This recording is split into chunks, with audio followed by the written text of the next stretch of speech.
es personal de administración y de servicios.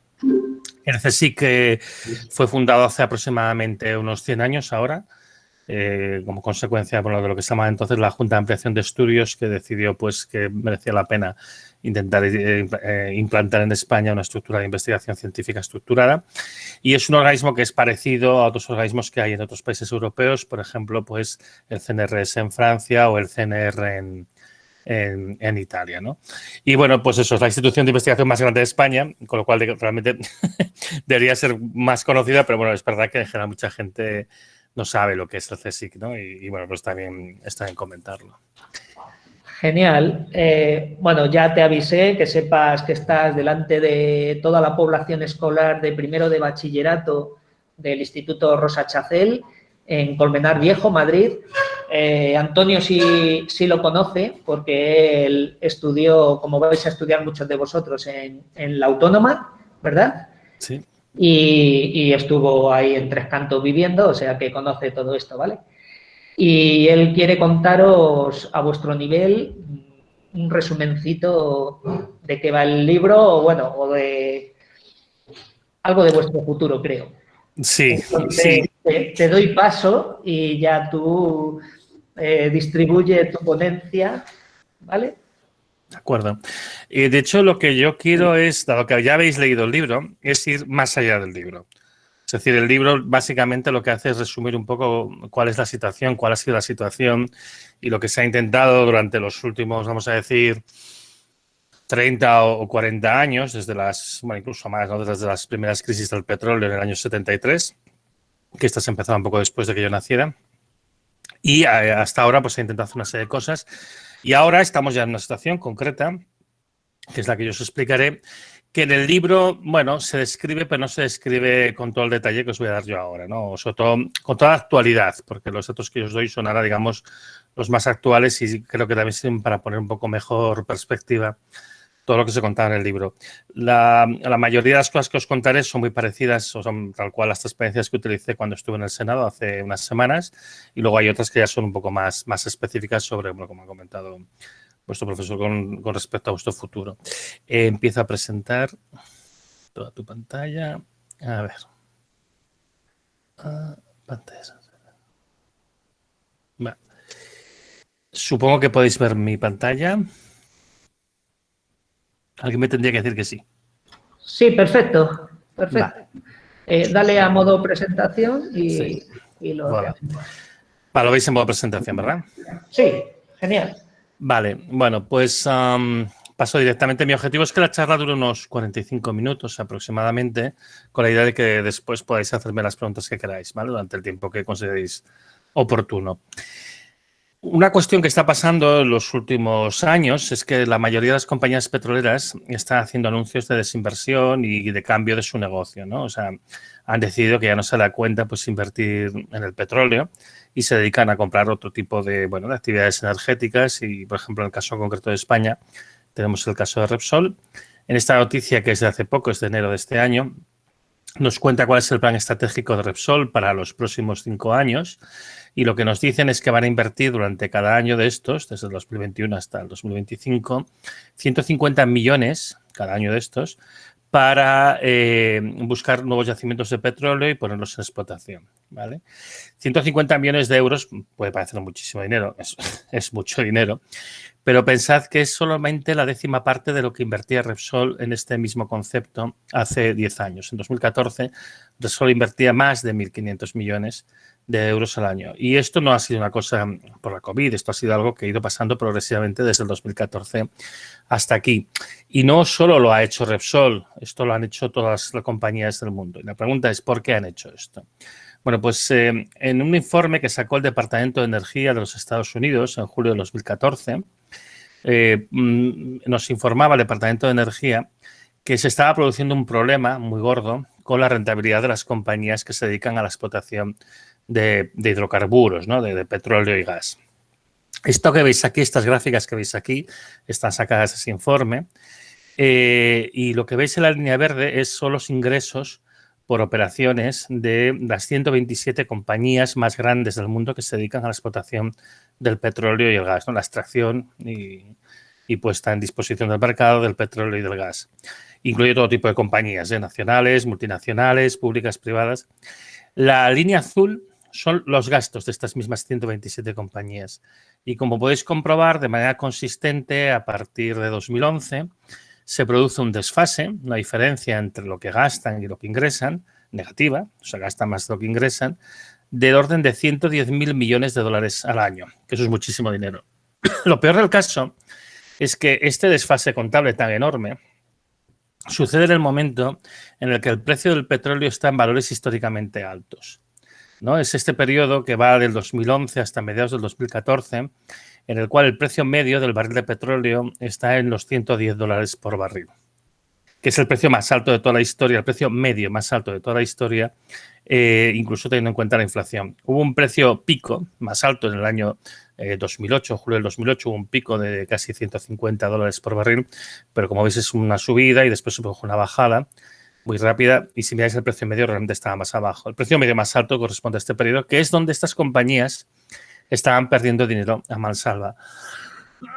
Y esto le sucede después de un periodo histórico que comienza con este siglo, del año 98 al año 2014, estas compañías se habían multiplicado por 3 cuánto estaban gastando en buscar más petróleo.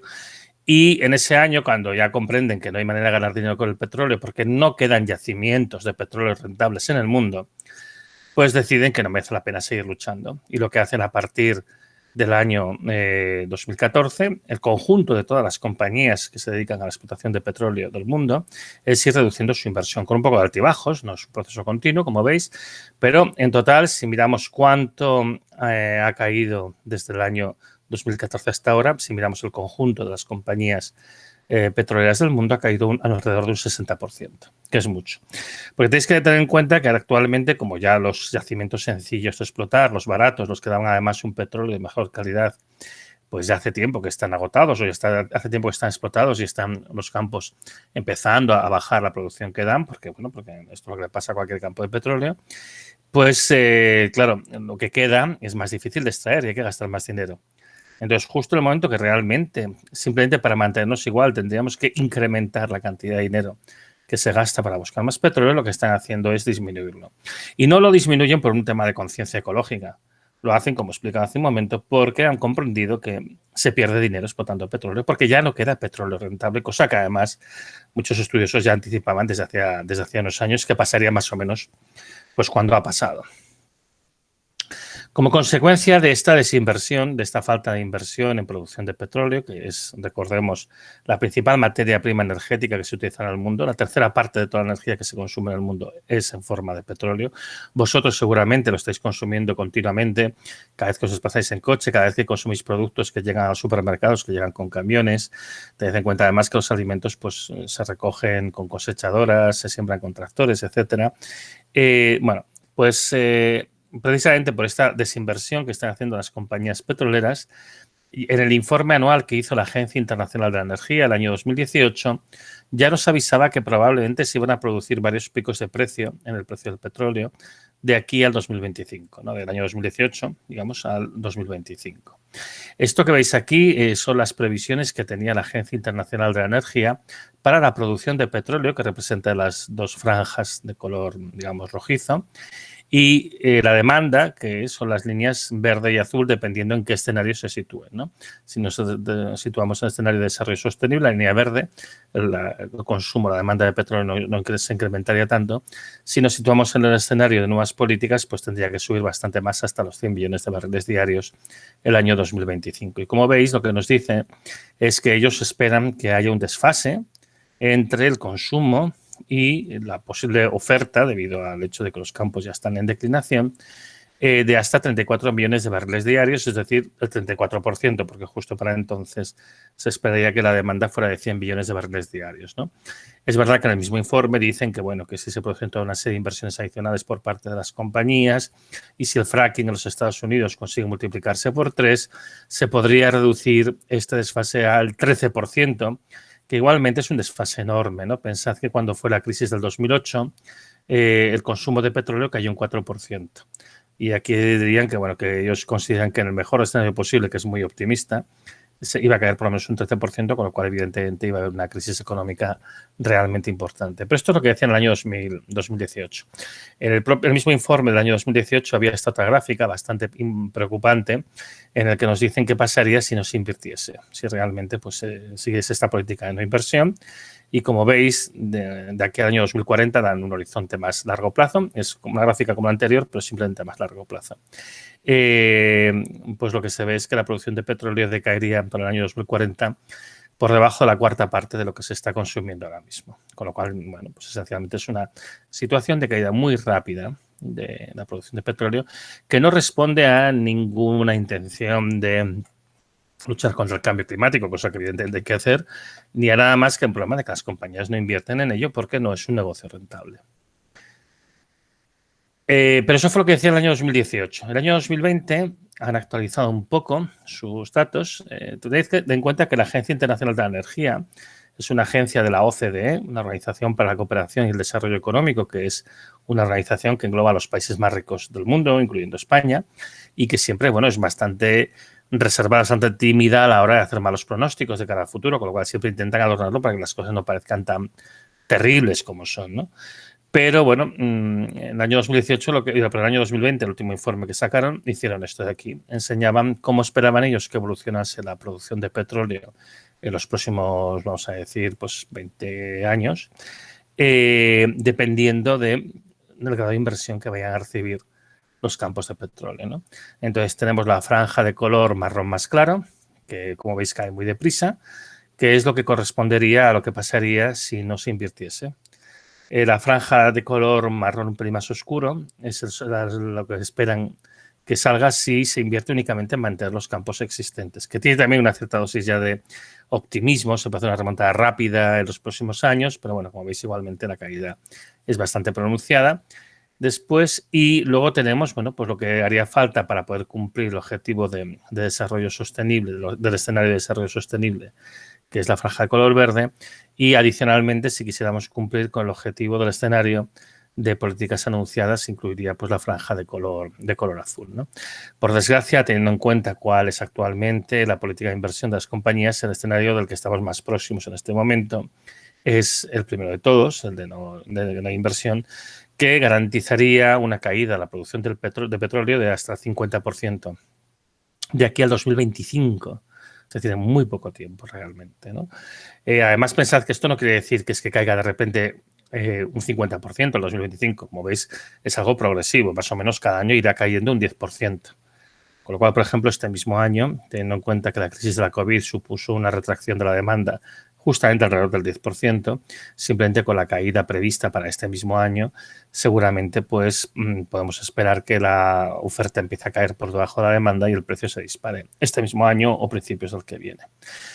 Yo creo que, bueno, que los gobiernos del mundo reaccionarán, se pondrán a invertir como locos, seguramente expropiarán algunas compañías o yacimientos o lo que sea, a pesar de lo cual igualmente no vamos a poder evitar tener una caída muy considerable entre medias de los dos escenarios que se muestran aquí como más desfavorables, que probablemente se va a situar como mínimo en el 20% de caída, que como digo, es algo mucho más grande que la crisis del 2008 y que solamente se puede comparar una caída tan grande del consumo de petróleo a la Segunda Guerra Mundial.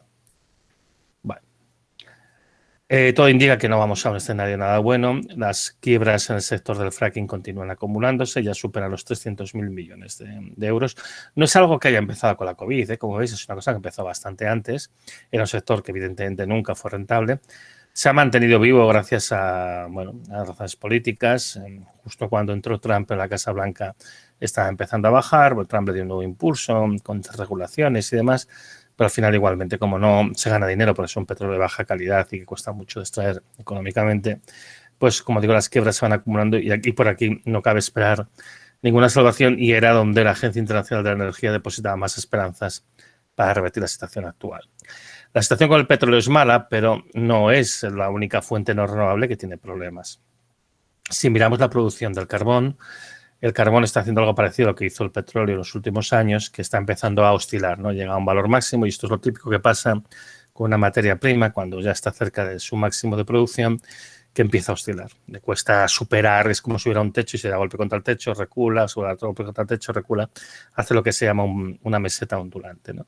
Y el carbón pues parecería que ya está empezando esta fase de meseta ondulante. Esto no quiere decir que luego la caída sea muy rápida, sino que, bueno, simplemente ya no va a poder aumentarse más. Y la situación es mucho peor en el caso del uranio. En el caso del uranio sabemos además, porque la propia Agencia Internacional de la Energía lo ha dicho, que se espera que falte uranio para abastecer las centrales nucleares antes del 2025. Y si miramos cómo evoluciona la producción, pues también hace estos vaivenes, estas ondulaciones, pero ya no es ni tan siquiera una meseta, sino que más bien parece que va en una dirección de declive. De declive, pues que seguramente va a ser rápido porque más el uranio, uno de los problemas que tiene es que normalmente la fase de declive suele ser más rápida que la fase de ascenso. Si miramos la situación de las fuentes de energía no renovable, las cifras que voy a dar de su importancia relativa están referidas al anuario estadístico de BP del año 2019, que recoge los datos del año anterior, del año 2018. La primera fuente de energía en importancia en el mundo, con el 33,6% de toda la energía primaria, es el petróleo. El petróleo crudo, que es el petróleo de verdad, de estos campos como los que veis en el fondo de esta diapositiva, es a estos campos que suben y que bajan. Este ya se sabe, todo el mundo lo acepta, que llegó al máximo en el año 2005 y que desde entonces está en ligera caída que se ha visto acelerada en los últimos años. Y si contamos todos los otros sucedáneos, líquidos más o menos parecidos al petróleo, no todos son igual de buenos. Algunos no valen para hacer algunas cosas. Por ejemplo, el petróleo de fracking no vale para hacer diésel. Bueno, pues contando estos petróleos adicionales, sucedáneos, subprime, podríamos decir, el máximo habría sido en diciembre del 2018, antes de la COVID, por tanto. ¿Vale? Y como digo, representaba el 33,6% de la producción mundial. El gas natural, que es la segunda fuente de... Perdón, no ha llegado todavía, pero es la tercera, perdón. El carbón parece que habría llegado a su máximo en el año 2014 y representaba el 27,2% de la energía primaria. El gas natural, ahora sí, que es la tercera fuente de importancia, aún no ha llegado a su máximo, es la única fuente de energía no renovable que todavía no ha llegado a su máximo de producción y representaba el 23,9% de la energía primaria. Y esperamos que llegue a su máximo durante esta década y muy probablemente pues en este lustro en el que estamos ya.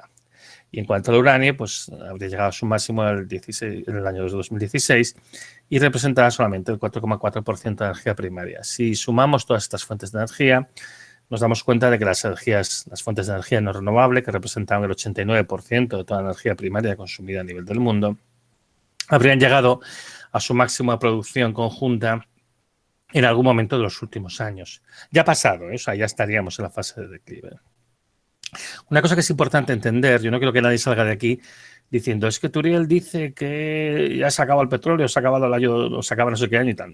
Por supuesto, yo no digo eso. O sea, yo lo que hablo es del momento en el que se llega a la máxima producción, un momento a partir del cual esta empieza a declinar inexorablemente, simplemente porque lo que queda no se puede explotar de manera rentable y además tenéis que tener en cuenta que la razón por la que no se puede explotar de manera rentable ahora es la misma por la cual no se va a poder explotar de manera rentable nunca, y es que al final lo que hay que mirar es el balance de la energía que entra por la energía que sale. Entonces, lo que queda de petróleo, y igual que va pasando con los otros recursos, tiene un balance energético que es tan malo que ya no sale a cuenta extraerlo. Entonces, nunca vas a conseguir rentabilizarlo por más dinero que tú pongas ahí. Y cuando tú llegas al máximo, bueno, pues tocas al máximo, sacas la máxima cantidad aquel año y luego los años siguientes sigues sacando, pero vas sacando cada vez menos, ¿no? Entonces, no es un problema, el problema del agotamiento de los combustibles fósiles no es un problema de agotamiento repentino, no es que hoy tengas y mañana no tengas. El problema es que vas teniendo cada vez un poquito menos, ¿no? Yo siempre comparo esta situación con una persona a la que la están reduciendo el sueldo. Si tú tienes una persona que gana 2.000 euros al mes, pues dices, oye, 2.000 euros al mes, tú puedes vivir bien, tranquilo, sin problemas. Si el año siguiente viene tu jefe y te baja el sueldo a 1.800 euros, bueno, no te hace gracia, pero bueno, 1.800 euros tampoco es poco y tú puedes seguir viviendo bien. Si ya al otro año te lo vuelven a bajar el sueldo a 1.600 euros, pues ya esto ya te empieza a tocar un poco las narices, pero bueno, 1.600 euros puedes seguir viviendo y demás. Y luego progresivamente cada año te lo siguen bajando. Entonces 1.600, 1.200, 1.100, 1.000, 950, 900, 875, en un proceso que se alarga a lo largo de los años e incluso de las décadas, ¿no? La producción de petróleo no se va a detener en un futuro próximo, de hecho durará muchas décadas seguramente. Igual pasa con el resto de materias primas no renovables. El problema es que cada vez vamos a ir cobrando menos de este sueldo energético y, por tanto, la vida se nos va a hacer cada vez más complicada, nos va a costar más llegar a fin de mes porque vamos a tener menos energía disponible. Y eso en un escenario en el que además habrá una competencia fuerte entre los países por los últimos recursos que quedan. Entonces, esta es la situación en la que ya estamos, una situación en la cual la energía pues ya empieza a escasear, ya no hay tanta como había antes, no desaparece de golpe, pero va a ir disminuyendo progresivamente y a veces incluso de manera un poquito más rápida, ¿no? Por ejemplo, lo que está explicando la situación del petróleo para los próximos 5 años, ahí tenemos una caída rápida motivada, bueno, por esta desinversión rápida que han hecho las compañías petroleras que no querían perder dinero. Luego seguirá un proceso más lento. Estos próximos 5 años serán acelerados y luego seguirá su proceso de una manera más paulatina. Por tanto, obviamente, el problema que tenemos que hacer es hacer la transición a las renovables. Antes de esto, me gustaría comentaros cómo los problemas asociados al tema de la escasez de energía no renovable se está manifestando y se intenta un poco ocultar qué es lo que pasa en realidad, ¿no? Habéis oído hablar del problema de los coches de diésel, que son muy contaminantes, que es verdad que lo son y siempre lo han sido, pero de hecho los coches más modernos son mucho menos contaminantes que los que se vendían hace 30 o 40 años, ¿no? Entonces, de hecho, el problema de la contaminación del diésel viene de mucho más antiguo y ahora, de hecho, sería bastante más pequeña. Es importante, es un problema de salud importante, sin duda, pero lo llevamos sabiendo hace mucho tiempo y, de hecho, ahora lo sería bastante menos. De hecho, si tú analizas dónde se produce la mayor cantidad de producción, por ejemplo, de gases irritantes asociados a la quema del diésel, ¿no? O de otros combustibles, pues lo que te encuentras es que la mayoría está asociada en realidad a la maquinaria pesada, a los barcos. Como se ve aquí, esta es una imagen de concentración de NOx. Y lo que podéis ver es que lo que se ve realmente, se llega incluso a ver las rutas marítimas por las que pasan los barcos, y lo que se ve realmente son los grandes centros logísticos de Europa. No las ciudades grandes. Aquí, por ejemplo, Valencia casi no tiene traza, casi no tiene asignatura en este mapa. Sí que se ve Madrid, sí que se ve Barcelona, pero porque son centros logísticos importantes. Y curiosamente a mí me hace mucha gracia porque se nota, por ejemplo, León, que es de donde soy yo, y esta zona de aquí hay una plataforma logística importante, pero aquí no hay mucha población. Y deja una mancha que es perfectamente apreciable en la zona de Asturias y León, ¿no? Que no hay tantísima población, no hay tantísimos coches. De hecho, los coches son una fracción pequeña, es importante, por supuesto, pero es una fracción pequeña de todos los gases irritantes que producen en la quema de combustibles, pero nadie se ha planteado, por ejemplo, para los camiones o para la maquinaria pesada y demás, ¿no? En realidad, toda esta idea de que el diésel es muy malo y es muy contaminante, que como digo, es verdad que lo es, lo que está intentando básicamente es hacer una adaptación a una realidad mucho más cruda, y es que la producción de diésel lleva estancada con esta típica meseta ondulante, como suele pasar cuando algo empieza a llegar a su máximo, desde el año 2015 y con una clarísima tendencia a la baja en los 2 últimos años, antes incluso de la COVID. Esto además es todavía más grave de lo que pudiera parecer, porque si miramos el resto de los destilados medios, estos han sufrido una caída muy rápida desde el año 2009, básicamente. Se había llegado al estancamiento hacia el año 2005, coincidiendo con el máximo de producción de petróleo crudo. Y desde el año 2009 lo que se está haciendo es intentar producir menos de estos fuel oils, de estos otros destilados medios, simplemente para mantener la producción de diésel lo más alta posible, hasta el punto de que la producción de fuel oils ha caído un 25% en los últimos 12 años, que no es moco de pavo, ¿no? Y esto es un poco, los mimbres con los que está construyendo esta realidad. O sea, pensamos que los coches de diésel son muy malos, pero el problema en realidad es que se está acabando el diésel, ¿no? Que eso no quiere decir que el diésel sea bueno, por supuesto que no lo es contaminante, ¿eh? Pero nadie se plantea, por ejemplo, prohibir los camiones, que sería mucho más práctico y además ahorraría más diésel. Pero como los camiones son el corazón del sistema, nadie se plantea que se tengan que quitar los camiones del medio. Entonces, obviamente, como digo, tenemos que ir a hacer una transición renovable. El problema es que, teniendo en cuenta estas caídas de la producción de energía de las fuentes no renovables, para poder compensarlas de manera completa necesitaríamos aumentar la cantidad de energía renovable instalada a un ritmo del 10% anual durante nada más y nada menos que 20 años, que es mucho durante mucho tiempo. El problema es que las energías renovables tampoco son la panacea, porque tienen limitaciones, no pueden producir una cantidad de energía tan grande como querríamos, ¿no? Entonces, las principales limitaciones, no me extenderé demasiado en ellas, porque sería un tema muy complejo, también está tratado en el libro, es que tiene un potencial máximo y una cantidad máxima de energía que se puede extraer de manera eficaz de las fuentes de energías renovables. En esto hay diferencias entre los distintos autores, pero yo me alineo más con lo que están diciendo, que es alrededor del 30 o el 40% lo que estamos consumiendo hoy en día, que es muchísimo. pero obviamente es menos lo que consumimos ahora mismo. No todas tienen un buen retorno energético, lo que quiere decir que no hay algunas como la fotovoltaica que no se pueden utilizar para mantener una sociedad estructurada porque dan un rendimiento que no es suficiente.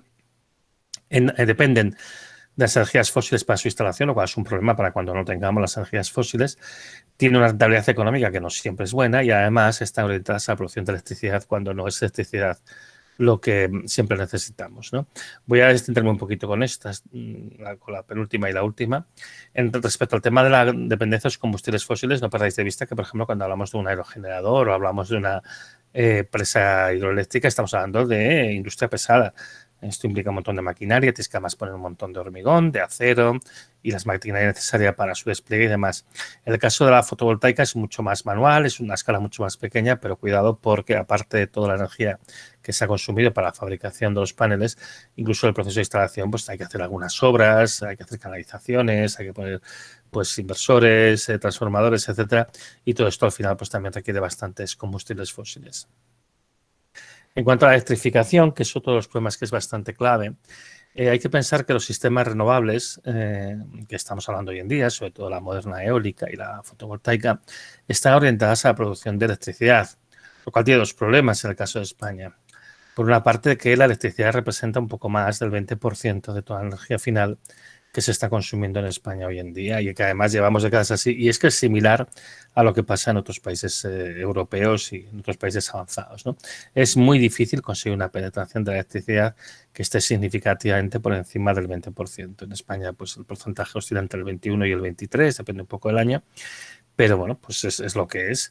Y todo el resto que no es eléctrico, ese casi 80% de consumo no eléctrico, es difícil de electrificar y en algunos casos es imposible de electrificar. Entonces ahí tenemos un problema serio.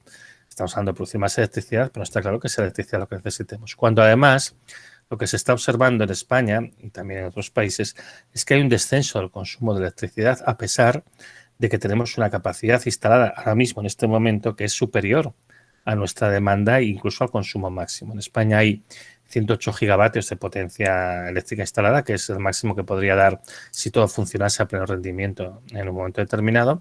El consumo máximo fue en julio del 2008, en 45 gigavatios, y el consumo medio en 2008 era de 32 gigavatios, ahora es de 30 y sigue cayendo, ¿no? Es verdad que tienes que tener cierta redundancia, porque no todos los sistemas funcionan a la vez, a veces no luce el sol, a veces no sopla el viento, incluso las centrales nucleares de vez en cuando hay que parar para recargarlas o por temas de mantenimiento. Pero bueno, un nivel de redundancia del 100% con respecto al consumo medio o un poco más, es decir, por el 60, 70, incluso 80 gigavatios, daría de sobras para suministrar a España y tenemos 108 y ahora se pretende instalar 58 más, cuando no está claro que cómo vamos a consumir esta electricidad. No obstante lo cual, todos habéis oído hablar de que hay que ir al coche eléctrico, el coche eléctrico es la solución y tal. Todo el tema del coche eléctrico está orientado con este problema que he descrito, que es que lo que hay que hacer es incrementar el consumo de electricidad y demás, ¿no? Aquí hay varias cuestiones que hay que poner sobre la mesa. Una es que evidentemente no está claro que se pueda generar tanta energía como se necesita, con lo cual no hay que centrarse tanto en el coche eléctrico como cómo vamos a producir la energía que necesitamos, sobre todo si las renovables tienen límites. Pero es que además, bueno, digamos, como todo está centrado en el coche, no se explica que realmente existen muchas limitaciones que impiden que nunca el coche eléctrico se vaya a poder implantar a la escala que se ha implantado el coche de motor de combustión interna. En España no va a haber 26 millones de coches eléctricos como ahora mismo hay 26 millones de coches con motor de combustión interna. La lista de todos los problemas que hay es bastante larga, es bastante compleja. Esto está explicado mayoritariamente en el libro, o sea que a los que os ha obligado a leerlo, más o menos sabéis de qué va. Dejadme que os comente un tema que ahora cada vez es más importante, que es la escasez de algunos materiales que se utilizan en las baterías, particularmente del litio y el cobalto. Fijándonos en el litio, que es de hecho el menos escaso de los dos, actualmente la producción de litio, que se consiguió aumentar en los últimos años, pero que está costando mantenerla y que de hecho tiene tendencia a bajar, si se dedicase toda la producción de litio mundial a la producción de coches eléctricos, y entonces olvídate ya evidentemente de portátiles, de tablets, de móviles, olvídate de sistemas de backup para los grandes centros de datos, de Google y estas cosas, nada, todo eso fuera y lo dedicas todo a coches eléctricos. se podrían producir unos 8 millones de coches eléctricos al año. El año pasado se construyeron 80 millones de coches en el mundo, de todo tipo. Y hace 2 años 100. Hay 1.400 millones de coches en el año. A ese ritmo de 8 millones de coches al año se necesitarían 175 años para sustituir todos los coches. Esto ya nos da una idea de que realmente hay ciertos cuellos de botella que no van a permitir que se pueda generalizar el coche eléctrico para todos. Y eso sin contar con los recursos, si realmente hay recursos de litio suficientes. Pero es que el caso del litio todavía es el favorable. El cobalto es mucho más, mucho peor. El neodimio, que se necesita para los motores eléctricos, los coches eléctricos, también tiene unos problemas mayores todavía. Con lo cual, bueno, y esto, bueno, aparte de muchas otras cosas, no se puede hacer camiones eléctricos, se necesitaría por una red extensísima, en fin. Bueno, un montón de cuestiones que al final hacen que realmente sea una quimera y una manera de tener a la gente distraída y engañada pensando que haber un coche eléctrico para todo el mundo cuando no es verdad, porque no es posible. La otra cosa que se habla mucho ahora es del tema del hidrógeno. Es una idea que fue muy popular hace unos 15 años, un poco más, que la propuso este señor, Jeremy Rifkin, y la idea es que, bueno, pues lo que hay que hacer es cambiar los combustibles fósiles por hidrógeno, ¿no? En vez de quemar hidrocarburos, que son combinaciones de carbono y hidrógeno, pues quemar simplemente hidrógeno. Bueno, bien. ¿Qué problemas tiene esta idea? Para empezar, que el hidrógeno no es una fuente de energía. O sea, es lo que se llama un vector energético. Es un sitio donde tú puedes almacenar energía, pero no es algo que tú encuentres en la naturaleza. En la naturaleza tú haces un pozo y sacas gas o sacas, en una perforación, pues sacas petróleo, ¿vale? Pero no hay minas de hidrógeno en el mundo, ¿vale? Entonces, lo que se tiene que hacer es consumir energía o productos químicos para producir hidrógeno y esto pues, comporta unas pérdidas además y evidentemente no solucionas el problema de dónde sacas la energía en primer lugar, ¿no? Evidentemente lo que se está hablando es utilizar el agua con una corriente eléctrica, una electricidad generada mediante medios renovables para producir hidrógeno. El problema es que el rendimiento de ese procedimiento, que es lo que se llama hidrógeno verde, es muy bajo. Dependiendo de a qué uso se destine ese hidrógeno, el rendimiento total de todo el proceso se va a mover entre el 20 y el 50%. Es decir, vamos a tirar entre el 80 y el 50% de toda la energía que inicialmente se puso en ese hidrógeno. Con lo cual, bueno, si justamente energía no nos sobra, no está claro que esto es lo que tengamos que hacer, por lo menos a escala masiva. Quizá para alguna aplicación sí, pero no a escala masiva. Además, si quieres conseguir rendimientos más eficientes, si quieres conseguir que los motores sean mejores, tienes que utilizar materiales escasos y caros como el platino y si no, pues tu rendimiento baja todavía más. Encima estamos hablando de una sustancia que es difícil de contener y de transportar. Estamos hablando de la molécula más pequeña que hay, prácticamente, la más pequeña. Se escapa a un ritmo del 1% diario, con lo cual tienes incluso los mejores contenedores. Y luego además es complicada de manejar, es complicada de transportar, no la puedes meter en cualquier tipo de recipiente, corroe el acero al carbono, con lo cual bueno, al final pues te da muchos problemas. Y encima tiene un impacto ambiental que no es despreciable, porque si estamos utilizando agua, estamos haciendo electrólisis del hidrógeno, pues si utilizas agua dulce, porque el agua dulce es escasa, y si utilizas agua salada, porque además de liberar el hidrógeno y el oxígeno de la molécula de agua, pues liberas cloro, que es un gas tóxico, y en el agua queda disuelta sosa cáustica, que es una sustancia corrosiva. Bueno, ¿qué tipo de transición podemos hacer? Pues por lo que os he comentado, el modelo de transición que se está proponiendo, la idea que se está proponiendo es algo pues como esto, ¿no? Enormes parques fotovoltaicos, enormes parques eólicos, tanto marinos como en tierra, coches eléctricos a tutiplén y luego, bueno, pues para algunas aplicaciones energéticas utilizar el hidrógeno, ¿no?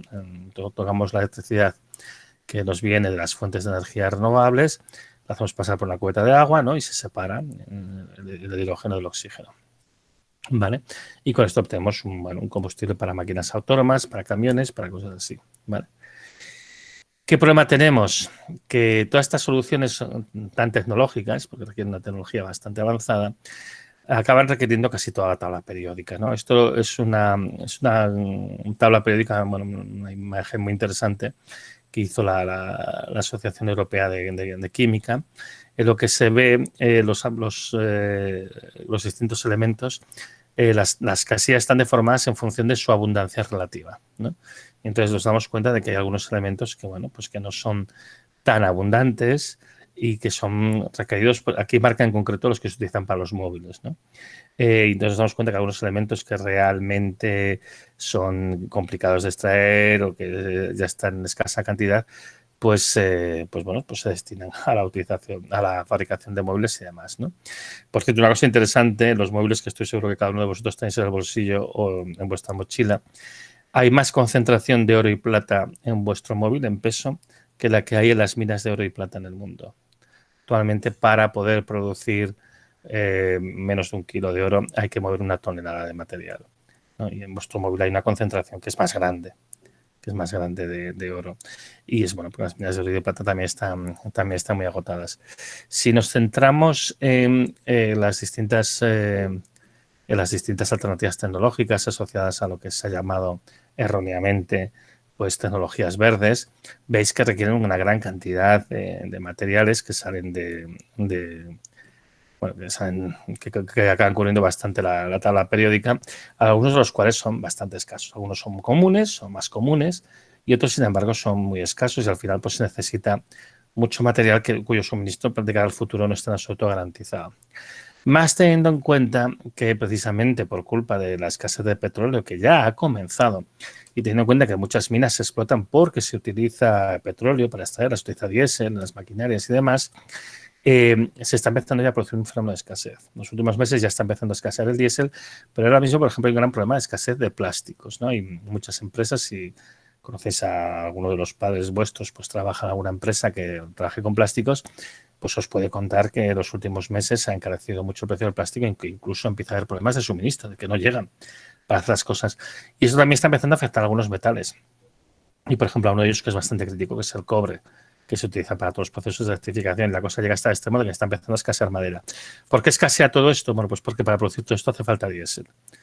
Y luego, aparte, digamos, del problema que está asociado directamente a la escasez de diésel, es que hay un problema de limitación de las reservas de estos materiales. Esto es de un trabajo que hizo Alicia Valero, que es una investigadora que trabaja en el CIRCE, en un instituto que está cerca de Zaragoza. Y entonces, simplemente analizando las necesidades de los planes de implementación de energías renovables, se ve que la demanda de muchos materiales es mayor que las reservas conocidas de estos materiales. Es decir, que tendríamos que extraerlo todo y aún así no nos llegaría.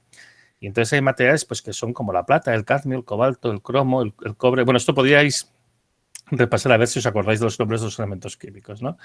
Pues el galio, el indio, el litio, el manganeso, el niobio, el plomo, el platino, perdón, niobio no, el níquel, coño. El níquel, el plomo, el platino, el telurio y el zinc, ¿vale? Son materiales que algunos de ellos nos pueden parecer bastante comunes, como por ejemplo puede ser el plomo, o puede ser el cobre o el cromo, pero que son absolutamente fundamentales. Y es que ya están escaseando, la plata ya está escaseando, el oro ya está escaseando, va faltando un poco de todo. El manganeso, que es un material, un elemento químico que seguramente nos parezca que sea muy importante, es fundamental para hacer acero. Necesitamos el manganeso para hacer acero. Pues no hay suficiente manganeso para hacer todo lo que se pretende hacer. Esta es la transición posible.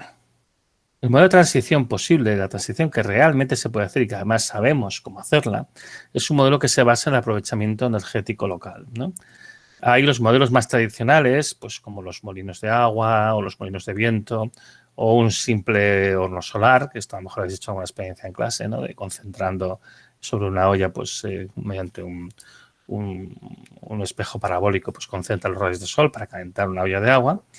Y bueno, pero tenemos experiencias también más modernas haciendo estas cosas, ¿no?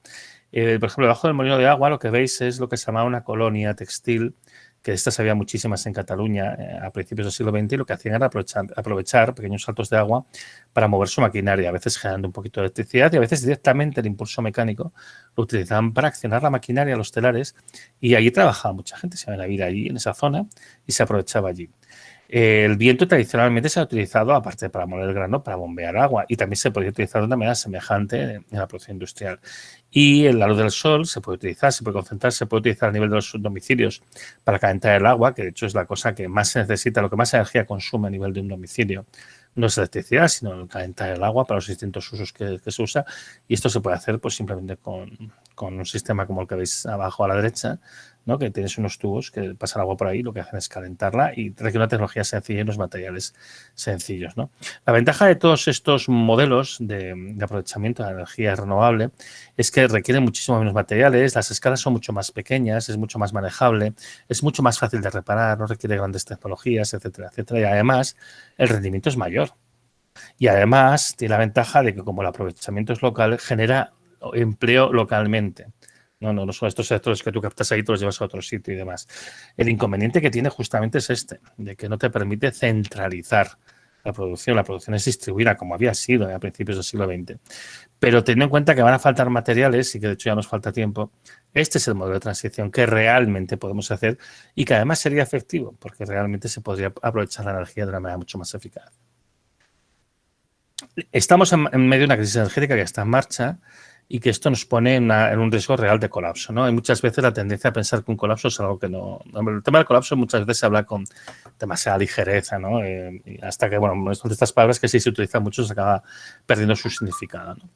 Pero bueno, el colapso es algo que históricamente se ha producido muchas veces. Conocemos de 26 civilizaciones antes de la nuestra que han colapsado por diversos factores, algunos parecidos a los que nos afectan a nosotros, y en algunos casos han colapsado hasta la desaparición completa, ¿no? Un ejemplo típico pues es este de la isla de Pascua, los Moais y todo esto. Pues hubo un problema de sobreexplotación de los recursos de la isla, encantaron todos los árboles y sobreexplotaron los recursos. Al final la población, bueno, luego llegaron los europeos y ya los acabaron de rematar, pero vamos que la población al final pues se extinguió, ¿no?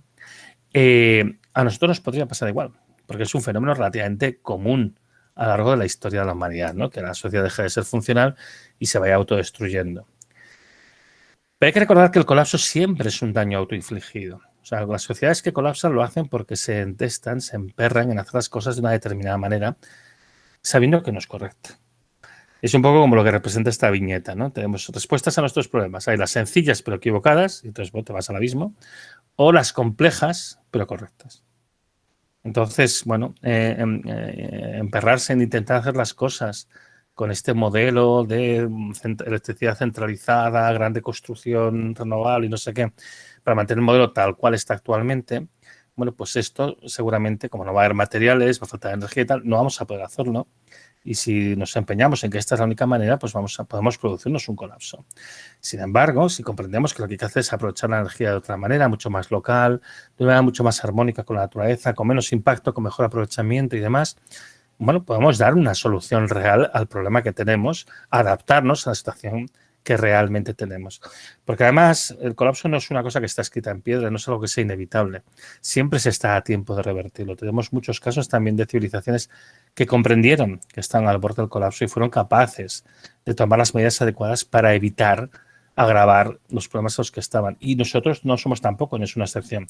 Estamos a tiempo, siempre estaremos a tiempo de cambiar y hacer las cosas correctamente, pero para empezar tenemos que entender qué es lo que queremos hacer. Los años que vienen por delante son los años decisivos.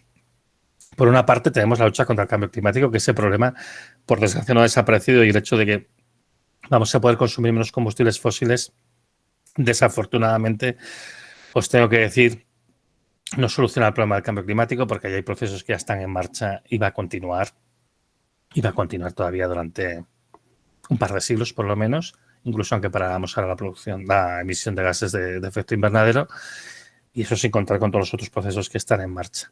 Entonces tenemos que hacer una transición ecológica porque tenemos que luchar contra el cambio climático, que es una amenaza grave para nuestras vidas y la del planeta. El problema es que la crisis energética, a la que no hemos prestado atención hasta que ya nos ha explotado las narices, limita el tipo de transición que podemos hacer. Ya no podemos pensar en hacer cosas que a lo mejor hace 20 años eran posibles, pero que ahora ya no lo son. Y sobre todo no podemos pensar en modelos hipertecnologificados, sino pues, en modelos más locales y más adecuados. Como hemos esperado demasiado tiempo, como digo, hay cosas que ya son imposibles. No podemos garantizar que siga viniendo el cobre de Chile, no podemos garantizar que siga llegando el litio de Argentina o de Bolivia o de Australia, ni el carbón de China. Y, bueno, pues hay cosas que ya no se van a poder hacer porque ya las cosas empiezan a degradarse desde ya. Y además se está apostando por un modelo que es el equivocado, que es el modelo centralista de grandes redes, producción eléctrica a gran escala, modelos muy tecnologificados. Tú no puedes hacer una placa solar en el garaje de tu casa, pero sí que puedes hacer un sistema termosolar para calentar tu agua. Bueno, pues apostamos por el modelo de muy tecnológico, que sí, placas solares, grandes generadores y demás. podremos eventualmente colapsar porque en un momento dado las cosas dejan de funcionar y no sabemos qué hacer porque solo queremos hacer un determinado tipo de cosa. Existen soluciones, pero todas las soluciones al final implican pasar por un cambio de modelo, tanto social como económico, ¿no? Y en particular implica que tiene que haber una producción más local, un consumo más local, que sea menos tecnológico, menos demandante de materiales, que no se base en el crecimiento, que no se base en el consumo, o la sociedad de consumo, que se dice, pues no puede ser, porque el planeta pues tiene límites, ¿no? No tenemos que olvidar que el planeta es finito y tiene una capacidad finita de darnos recursos y una capacidad finita de absorber nuestros residuos. Es que esto es lo que básicamente se nos había olvidado, ¿no? Entonces hay que cambiar la manera de consumir, la manera de hacer y que sea en general más respetuoso con la naturaleza. Este es el momento para reaccionar. De hecho, no podemos esperar más. Comenzamos y, bueno, pues ya está. Gracias por vuestra atención y ahora si queréis puedo contestaros algunas preguntas. Qué bueno. Pues... Ay, que estamos temblando un poco. Antonio. Bueno, pues ya habéis escuchado, chicos. Habéis leído el librillo, algunos, no todos. Bueno, tenéis la palabra vosotros. Antonio va a intentar responder dentro de sus conocimientos basados en datos, que es lo que hacen los científicos, ¿vale? Está claro que no es futurista, pero basándose en esos datos, mirad las previsiones. Bueno, pues tenéis la palabra, profesores también de las clases, o dan la palabra a quien levante la mano, que Antonio está preparado. Mario o Leli, o yo tenía una por aquí que se me había... Yo también tengo una, David. Bueno, pues venga, empieza tú. Venga, pues a ver, Adrián, vente aquí y habla con el micrófono. Tienes aquí la cámara. En el libro, en el capítulo de por qué no se puede hacer un motor de agua, cuando hablas sobre la economía del hidrógeno, hablas de que el hidrógeno no tiene casi ningún uso útil y rentable a la hora de producir energía, pero no dices qué usos puede tener. Esa es la duda que tengo. ¿Cuáles son los usos en los que el hidrógeno realmente es rentable? Sí. A ver, el hidrógeno, de hecho, se utiliza muchísimo. O sea, hoy en día se produce industrialmente hidrógeno, pero se produce del gas natural. Se coge el gas natural y mediante un proceso pues se separa el hidrógeno. Y el hidrógeno que se separa se utiliza para producir amoníaco, que se utiliza fundamentalmente para producir nitratos que son fertilizantes. Entonces, uno de los grandes usos del gas natural a escala mundial actualmente es para la producción de fertilizantes basados en nitrógeno, ¿no? Bueno, esto también nos llevaría a una serie de conclusiones también interesantes, pero que no vienen ahora al caso. Este es el uso principal, tiene otros, ¿eh? El hidrógeno es precursor de muchas reacciones químicas y entonces para muchos procesos industriales se produce el hidrógeno para utilizarlo para producción de ácidos, para un montón de historias. Hay que decir, hay un montón de procesos, yo no los conozco todos. Lo que pasa es que precisamente pues, las dificultades de contención y de manejo se suele producir ad hoc, es decir, en el momento que lo necesitas, lo produces y lo consumes. Entonces, si tú miras dónde están ubicadas hoy en día los grandes centros de producción de hidrógeno, están típicamente en centrales petroquímicas, en refinerías, para su uso inmediato. Como vector energético, siempre será no rentable energéticamente en el sentido de que cada vez que transformas energía de un tipo a otro, esto es una consecuencia del segundo principio de la termodinámica, vas a perder energía siempre, ¿vale? Entonces, en el proceso de producción de hidrógeno ya siempre pierdes energía. Esto es una cosa que no se puede evitar. Entre un 30 y un 50% de la energía de la electricidad se pierde, ¿vale? Pero a pesar de esto, tú lo puedes hacer porque te interesa para un uso muy concreto. Imagínate que tienes que poner una maquinaria muy pesada que tiene que funcionar autónomamente, que no puede funcionar conectada a la red, ¿no? Lo que no es un tren. Entonces, bueno, pues vale, yo pierdo energía, pero a cambio puedo hacer una cosa que me interesa. Esta es un poco la filosofía con la electricidad, ¿eh? La electricidad tampoco es una fuente de energía, es un vector energético, tú la produces, pero bueno, produces un vector energético que tiene un gran valor añadido que te permite hacer muchas cosas, como por ejemplo que podamos tener esta teleconferencia. Esto es posible gracias a la electricidad. Entonces, no hay que mirar tanto cuando se habla de utilización, No hay que mirar tanto el rendimiento, siempre cualquier proceso de transformación implica pérdidas, como de utilidad, que es lo que uno gana, ¿no? Entonces, el hidrógeno como vector energético es interesante en algunos usos, precisamente porque si no, no se puede hacer. Lo que pasa es que el gran problema al final, que este es el gran error de la apuesta que hay actualmente por el hidrógeno verde, es que tú lo que no puedes hacer es masificarlo, es decir, convertirlo en el combustible de referencia. ¿Por qué? Porque como no sobra energía para empezar y este proceso implica unas pérdidas que son bastante significativas, pues te quedarías todavía con menos energía al final, con lo cual no iría bien, ¿vale? Pero es que depende. A ver, yo estoy seguro que en un proceso de transición, en determinados sitios, para determinadas cosas, en los modelos de transición posibles, se va a producir electricidad porque se va a necesitar, porque también necesitamos electricidad, no es lo que más necesitamos, pero también la necesitamos, y se va a producir hidrógeno. Se puede producir hidrógeno para usos concretos. O sea, el problema es pensarse que tú tienes una especie de herramienta que te vale para todo, que es un poco el discurso que hay actualmente, ¿no? Que es el coche eléctrico y que es hidrógeno. El hidrógeno se está pensando, sobre todo, para mantener en marcha la flota de camiones. Bueno, pues no. A esa escala tan masiva, no. Para usos concretos, por supuesto que sí.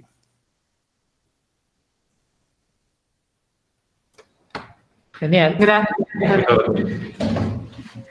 ¿Alguna más, Leli? ¿O Mario? Nosotros no. Han levantado la mano por aquí. Espera. Yo tenía una pregunta. Adelante. A ver, en el libro mencionas que el uso de placas solares y fotovoltaicas pues en el uso de energías para sustituirlos por los métodos actuales de conseguir energía no es viable, que solo se produciría una pequeña cantidad de la energía total. Pero ahora has mencionado que el uso local en casas o en algunos domicilios sería viable y quería saber hasta qué punto podría ser viable. El uso de placas fotovoltaicas o de solar, es que es diferente, ¿eh? Piensa que lo que yo he hablado es el aprovechamiento solar directo para calentar el agua. No, ahí no hay electricidad.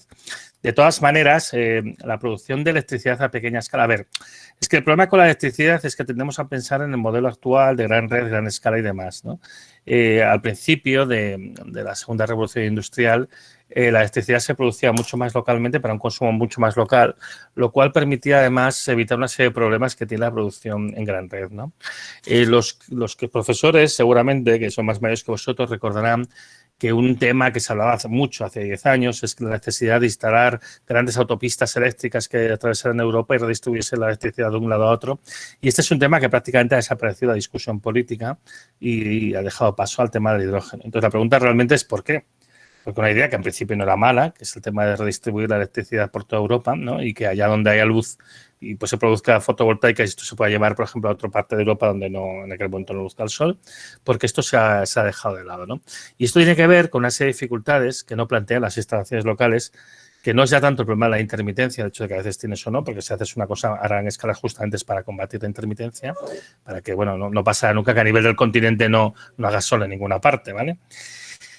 Pero aquí se produce otro problema, que es más técnico, que es el problema que se llama de la inestabilidad de la red, ¿no? Y esto, para que me entendáis, os voy a contar una anécdota. Yo tengo un reloj despertador al lado de mi cama, ¿vale? Es uno de estos viejos, de estos que los conectan muy sencillito, ¿no? Lo conectas en el enchufe y él, pues tú lo pones en hora y él va contando la hora y tal, y pones el despertador y demás.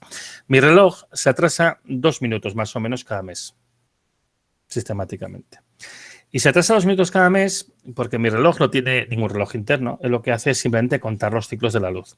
Sabéis que la corriente que utilizamos es una corriente alterna y cambia de fase 50 veces por segundo. Va a 50 hercios, ¿no? No sé si habéis visto el tema de corriente alterna en clase o no, pero bueno, básicamente no es una corriente continua, los electrones no van siempre en la misma dirección, sino que van alternando, van pam, pam, pam, pam, pam, va oscilando. 50 veces por segundo. Pero es que resulta que la frecuencia actualmente no es de 50 hercios. Es de 49,879, no sé qué. Bueno. Y esto es debido a que hay un problema en la frontera con Hungría y Croacia que está generando una inestabilidad que se propaga por toda la red europea. Y es que cuando tú pones un montón de sistemas distribuidos de generación de electricidad, es muy difícil conseguir que sean síncronos. Es muy difícil sincronizarlos. De hecho, se pueden sincronizar, pero entonces tienes que hacer grandes inversiones en la red eléctrica para poner sistemas de sincronía. que esto los que tienen la propiedad de las redes eléctricas no están demasiado por la labor, no les vengas a complicar la vida, que además es una inversión importante, ¿vale? Como consecuencia de estos problemas de falta de sincronía, el 8 de enero de este año, Europa estuvo a punto de sufrir un apagón, porque había una falta de frecuencia que se originó en Croacia. En general, Europa del Este como tiene una generación más distribuida y más lejana a los centros de consumo, le pasa esto. Cuanta más distancia se transporta la electricidad, más incrementan los problemas de sincronía. Y esto estuvo a punto de propagarse a toda Europa. Y el problema es que si pierdes la sincronía, llega un momento que los cables se pueden fundir y todo, y se va toda la mierda. Total que, bueno, como consecuencia, los operarios de las redes eléctricas europeas tuvieron que cortarla y separaron la Europa del oeste de la Europa del este. Porque si no se hubiera caído todo, y más es que hubiera habido un gran destrozo además, ¿eh? Este es el motivo por el cual no es tan práctico integrar renovable a gran escala, sobre todo cuando hay una distancia muy grande entre los centros de producción y los centros de consumo. Esto, al principio de la segunda revolución industrial no pasaba, porque el centro de producción y el centro de consumo estaban en el mismo sitio, o como mucho se producía electricidad para los pueblos de alrededor, 20 kilómetros, 30, y no había ningún problema. Hasta 500 kilómetros hoy en día, más o menos, lo tenemos controlado, más o menos. Ya 500 kilómetros es un poco límite, ¿eh? Pero bueno, ya distancias más grandes no. Y este es el gran problema, la gran dificultad que tenemos ahora mismo. Entonces, la producción eléctrica doméstica, si estamos pensando en paneles fotovoltaicos, el panel fotovoltaico hoy en día es barato porque China hizo un gran dumping en los últimos 15, 20 años, arrasó todas las fábricas que había en Europa. Ahí no tenemos fábricas aquí en España también, ¿eh? De paneles fotovoltaicos, ya no los tenemos. Porque los chinos lo que han hecho es vender por debajo de precio, se les ha permitido. Vale, por debajo de coste, quiero decir, se les ha permitido y ahora todos los paneles son chinos, que por cierto se cocinan utilizando carbón, pero bueno, no directamente, ¿no? Pero digamos la electricidad que se utiliza para fabricar estos paneles, pues es lógicamente de origen que viene del carbón, porque es lo que utiliza China fundamentalmente para producir electricidad. Y entonces te hace que te plantees, oye, pues sí, es muy interesante ponérmelo en mi casa, ¿no? A nivel de tu casa, bueno, con los precios actuales puede ser interesante. Esto no es sostenible, ¿eh? Quiere decir, de aquí a poco el precio de los paneles se va a disparar. De hecho, estoy en contacto con una persona que está trabajando en el sector que me dice que de aquí a septiembre esto va a pegar un pedo, pero bastante grande. ¿Vale? Porque empieza a faltar materiales. Es el momento de que lo intentas llevar a una escala muy grande que empiezas a ver el problema. Otra cosa diferente es lo que se hacía a principios del siglo XX, que es, tú tienes un curso de un río, tienes un molino de río normal y corriente y tú aprovechas esto para producir electricidad y la produces y la distribuyes localmente. Eso sí, eso efectivamente sí que se puede hacer y eso sí que es factible. Lo otro, pues de momento, mientras los paneles sean baratos y los puedas comprar, pues sí, en plazo de unos pocos años eso ya olvídate. Vale, muchas gracias. Genial. Tiene la mano levantada Emilio Bustos. Hola, somos de Primero F y queríamos preguntar que por qué sigue aumentando el uso de combustibles fósiles pese a aumentar la concienciación y los valores ecocéntricos. Bueno, no nos engañemos. Si disminuyese el consumo de combustibles fósiles, entraríamos en una crisis económica fuerte. De hecho, el último año ha habido una disminución del consumo de combustibles fósiles a escala global con la crisis de la COVID. Y esto que ha originado una crisis económica muy fuerte. Que además, bueno, yo me imagino que muchos de vosotros, aparte de que la hayáis oído hablar de ella, puede ser que conozcáis familiares, incluso vuestros propios padres, que pueden estar afectados por esta crisis, ¿vale? Entonces, el problema es que tal y como está montado el sistema económico y social actualmente, no crecer significa crisis. Pensad, es que esto es una cosa que es interesante también pararse un poco para reflexionar en ello, ¿no? Tenemos un sistema económico que necesita crecer siempre y si no crecemos vamos mal. Si España no crece el PIB un 2% anual, entonces entramos en recesión y una cantidad de gente se va al paro, ¿no? Pero es que pensad lo que significa esto, ¿eh? Es un crecimiento que puede parecer que es lento, pero en realidad es muy rápido, sobre todo a escalas históricas, ¿no? Con un crecimiento del 2,7% anual, que esto yo estoy seguro que la ministra de Economía se frotaría las manos, ¿vale? Si tú mantuvieras un crecimiento del 2,7% anual, eso quiere decir que al cabo de 25 años el PIB se habría multiplicado por 2. Por tanto, al cabo de 50 años se habría multiplicado por 4 con respecto al momento inicial. Y si esperas un siglo, se habría multiplicado por 16 con respecto al momento inicial, ¿no? Entonces, bueno, pues si mantenemos lo que se considera a nivel de nuestros gurús económicos un crecimiento sano durante un siglo, el PIB de España se multiplicaría por 16, ¿no? ¿Y qué vamos a hacer? Vamos a producir 16 veces más bienes y servicios, que eso es lo que mide el PIB, ¿eh? El PIB, que seguramente lo habéis oído muchas veces, pero no sabéis lo que es como la riqueza del país. Bueno, el PIB es el valor económico de todo lo que se hace en un país, ¿no? De todos los bienes y servicios que se prestan en un país en un momento determinado, en un año típicamente, ¿vale? Entonces, multiplicar por 16 el PIB, ¿cómo lo haces? ¿Vendiendo 16 veces más cosas? Te dicen, no, tienes que ir a productos de mayor valor añadido. Bueno, esto está muy bien sobre el papel, en la práctica no pasa, ¿vale? Y de hecho, el factor que más hace crecer el PIB, a igualdad de otros factores, aunque esto a los economistas no les gusta, pero es así, es el aumento de la población. Porque cuando tú pones un nuevo habitante, claro, es una nueva unidad de consumo que tiene que empezar desde cero. Con lo cual, esto es lo que más hace subir el PIB. No es lo único, obviamente, ¿eh? Pero es lo que más. Entonces, generalmente los aumentos de PIB van ligados a los aumentos de población, no exactamente la misma proporción, pero obviamente es lo que más contribuye al incremento del PIB, ¿no? Y el tema de añadir más valor a los productos tiene un límite. Llega un momento que no se puede añadir más y al final pues todo implica añadir más producción, más consumo, más consumo, más consumo. Entonces, si no consumimos más, el PIB no crece. Si el PIB no crece, entramos en recesión. La pregunta del millón es ¿y por qué? ¿Por qué no puede España, por ejemplo, producir siempre lo mismo, ¿no? España tiene ahora un PIB que me parece que es 1,1 billones de euros, una burrada de dinero cada año, ¿vale? ¿Por qué no se puede quedar constante? Porque yo digo, si se queda constante, si el PIB se incrementa un 0%, entramos en recesión y un montón de gente se va al paro. La pregunta es ¿por qué?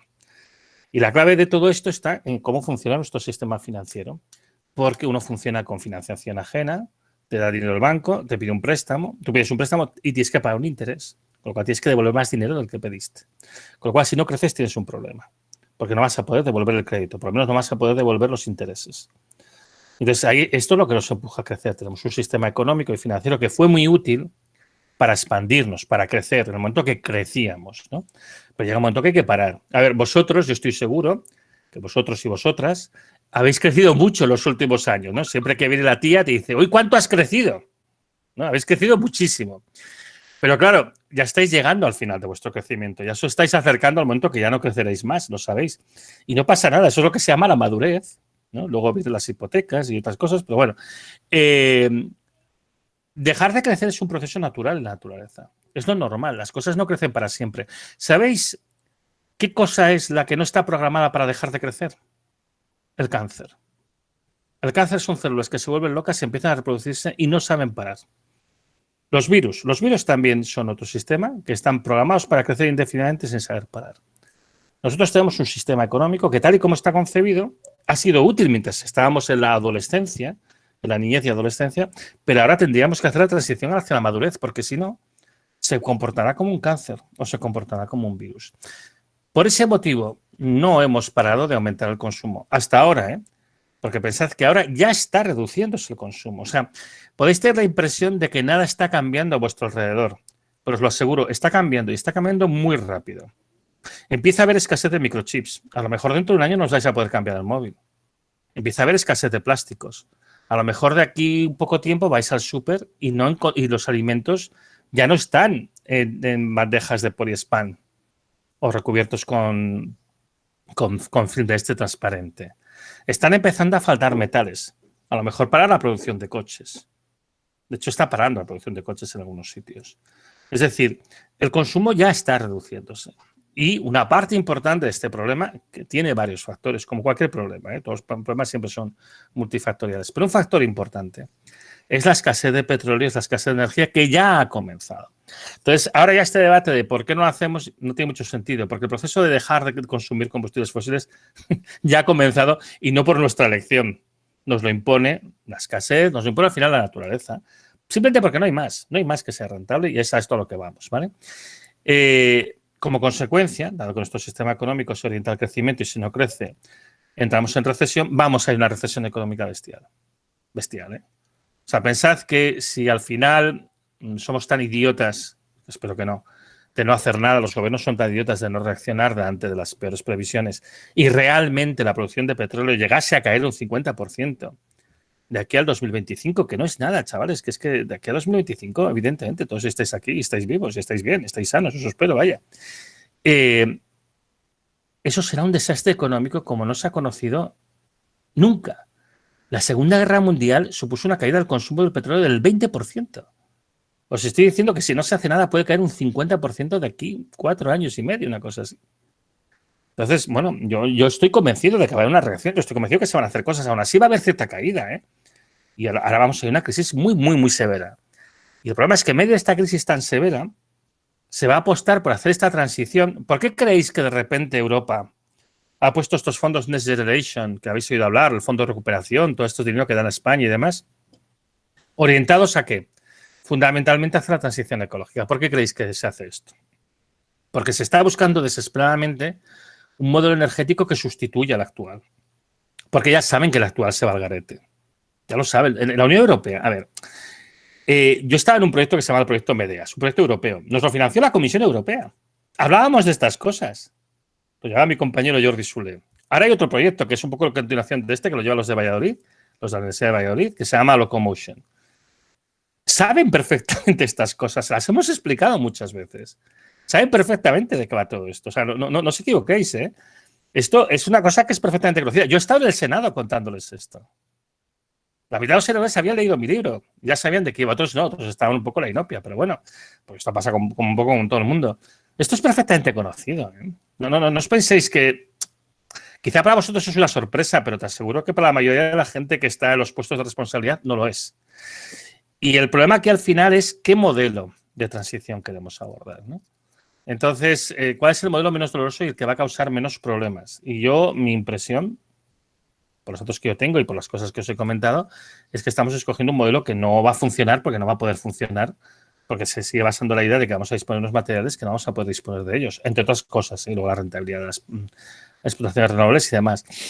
De todas maneras, también hay que decir que no pensemos que con esto ya el problema de la descarbonización y la emisión de CO2 está controlado, ni mucho menos, porque en el proceso al que vamos, que va a ser muy complicado y que va a llevar a momentos de mucha desesperación, se pueden hacer muchas cosas que pueden liberar mucho CO2, aunque no sea mediante la quema de combustibles fósiles directamente, ¿vale? Entonces, no podemos bajar la guardia, ¿eh? El problema de la emergencia climática no está ni mucho menos resuelto, porque es que, de hecho, aunque se detuvieran las emisiones ahora, tampoco estaría resuelto, ¿vale? Entonces, bueno, tenéis que entender una cosa. Yo entiendo que lo que os digo es muy chocante. Yo hace muchos años que doy charlas en institutos como aquí, aunque sea virtual. Esto, lo de que sea virtual es más nuevo, ¿no? Pero ya, no, tampoco es la primera. Yo nunca había transmitido un mensaje tan duro como el que transmito ahora. Yo transmitía esto como un problema que se nos veía encima, que se veía acercarse, pero yo, sinceramente, lo que ya está por pasar ahora, lo que va a pasar este año y el que viene, yo pensaba que esto pasaría hacia el 2030, 2035, que igualmente hay que ir avisando a la gente, ¿vale? Bueno, todo esto se ha precipitado por una serie de, yo creo, malas decisiones y la inacción de los gobiernos. En todo caso, yo sí que os diría que cambiéis el chip, porque vienen curvas, ¿eh? Y vosotros que estáis a punto, además, de acabar el bachillerato, de ir a la universidad y demás, pues pensad muy bien qué decisiones tomáis de cara a vuestro futuro, porque me sabe mal y porque, evidentemente, yo me siento responsable de lo que ha pasado. Yo también tengo hijos en edad escolar y demás, y bueno, me da vergüenza que estemos en esta situación. Pero pensad que vamos a una situación muy complicada, vamos a una situación muy dura y es muy importante que estéis preparados para lo que viene, porque las cosas no van a ser sencillas y que cambiéis un poco el chip, ¿eh? O sea, esto que se está diciendo hasta ahora y que todavía se sigue diciendo, vais a ver en muy poco tiempo cómo de disfuncional, cómo se va a diferenciar lo que vivís de lo que se va diciendo. Y poco a poco cómo el discurso va a intentar adaptarse a una realidad cambiante y compleja. Yo os lo digo en serio, o sea, ahora están cerrando varias fábricas, varias líneas de fabricación de coches por falta de microchips. Está ahora en España, está pasando ahora. Pero es que si vais a la zona de Valencia, la industria del calzado y los juguetes está súper preocupada por la falta de plástico. Este problema se está extendiendo como la pólvora. Está empezando a afectar a todo. Entonces, bueno, preparaos, porque, bueno, preparémonos, porque vienen curvas y vienen curvas cerradas, ¿eh? Muchas gracias, Antonio. Bueno, gracias, no sé si es la palabra, lo siento, por lo que acabo de decir. Gracias por la respuesta tan clara y amenazadora. Tengo una pregunta, David, cuando puedas. Espera, Leli, un momentito.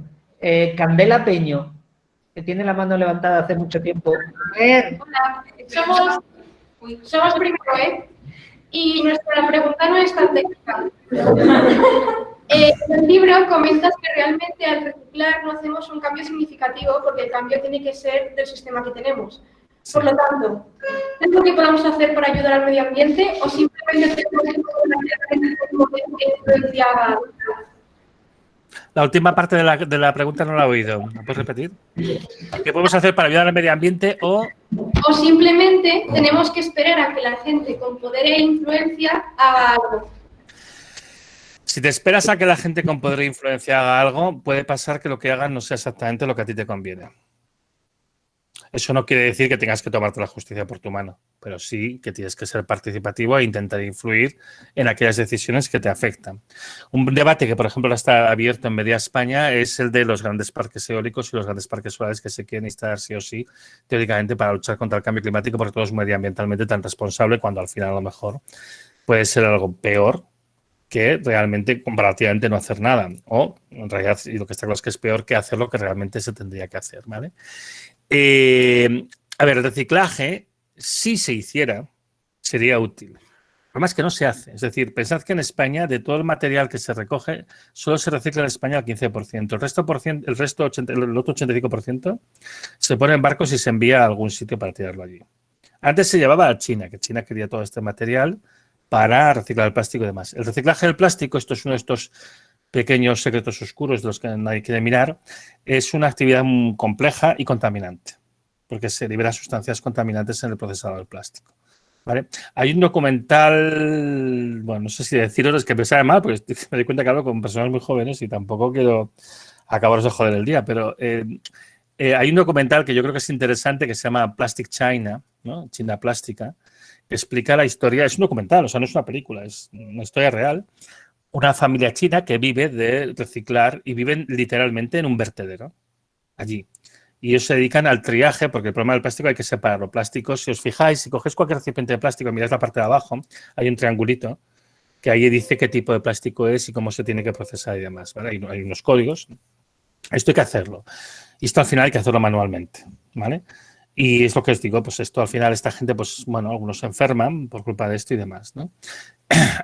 Yo el tema de coger nuestra basura e irla a tirar a otro país, porque además el problema es que China dijo que ya tenía bastante y ha hecho una prohibición de importar más plástico desde hace un par de años. Y entonces, ¿qué están haciendo los países de Europa y Estados Unidos y demás? Los recicladores que han buscado otros países para tirarlo. De hecho, este fue el primer ministro, creo que era de Tailandia, no me acuerdo, un país del sudeste asiático. Estaban tan hartos del tema de las basuras que les enviaba Canadá, y esto desde que China dejó de aceptarlas, que metieron todas las basuras en 2 portacontenedores y fue personalmente el primer ministro de Tailandia a Canadá a devolvérselas. Y decirles un poco, os las podéis meter por donde os quepa.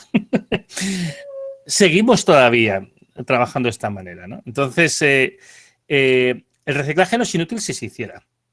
El problema es que muchas veces también el sistema de producción que tenemos no favorece el reciclaje. A lo mejor hay determinado tipo de plásticos que no deberíamos de producir, aunque sean buenos para algunas cosas, porque son más difíciles de reciclar. Y esto nadie se lo plantea. A lo mejor no tendríamos que utilizar tanto plástico. Bueno, ya sabéis que en todo caso que el reciclaje siempre es la última pata. Es decir, lo primero evidentemente es reducir. Lo segundo es reutilizar. Y si no queda más remedio es reciclar. ¿Vale? Entonces, bueno, pues a veces nos olvidamos de las otras 2 R's que son muy importantes. Y bueno, pues si se hiciera correctamente el reciclaje sería útil. Con el modelo que tenemos no lo es. No podemos esperar a que nuestros gobernantes tengan un ataque de sensatez y hagan lo que tienen que hacer. Esto no va a pasar. Lo que tenemos que hacer realmente es, bueno, pues intentar favorecer cambios de políticas. Y luego, en nuestro día a día, yo creo que tenemos que aplicarnos un poco el cuento e intentar dentro de la medida posible, pues esto, la reducción y la reutilización cuando sea posible. Que no siempre lo es, ¿eh? Yo una de las cosas que más me fastidia en casa, en esta casa, es la basura que cambio más veces es la de los plásticos. Porque es lo que más se produce, porque todo viene embalado con plástico. También os digo una cosa, esto va a cambiar, ¿eh? Esto va a cambiar rápidamente en los próximos meses. Muchas gracias, Antonio. Candela Peño, llevas la mano levantada un tiempo. No, que ya han hecho la pregunta. Perdón, me he confundido. Carla Manso. Resuelta. Carla Manso. No contesta. Bueno, pues Leli. Hola, perdona. Adelante, adelante. ¿Que cuánto tardaste en escribir el libro? Pues menos de lo que debería. No más, sino menos. Mira, mi editor yo creo que me iba a matar. Yo le dije que se entregaría el 31 de diciembre del 2019. Me comprometí a ello, vaya, básicamente.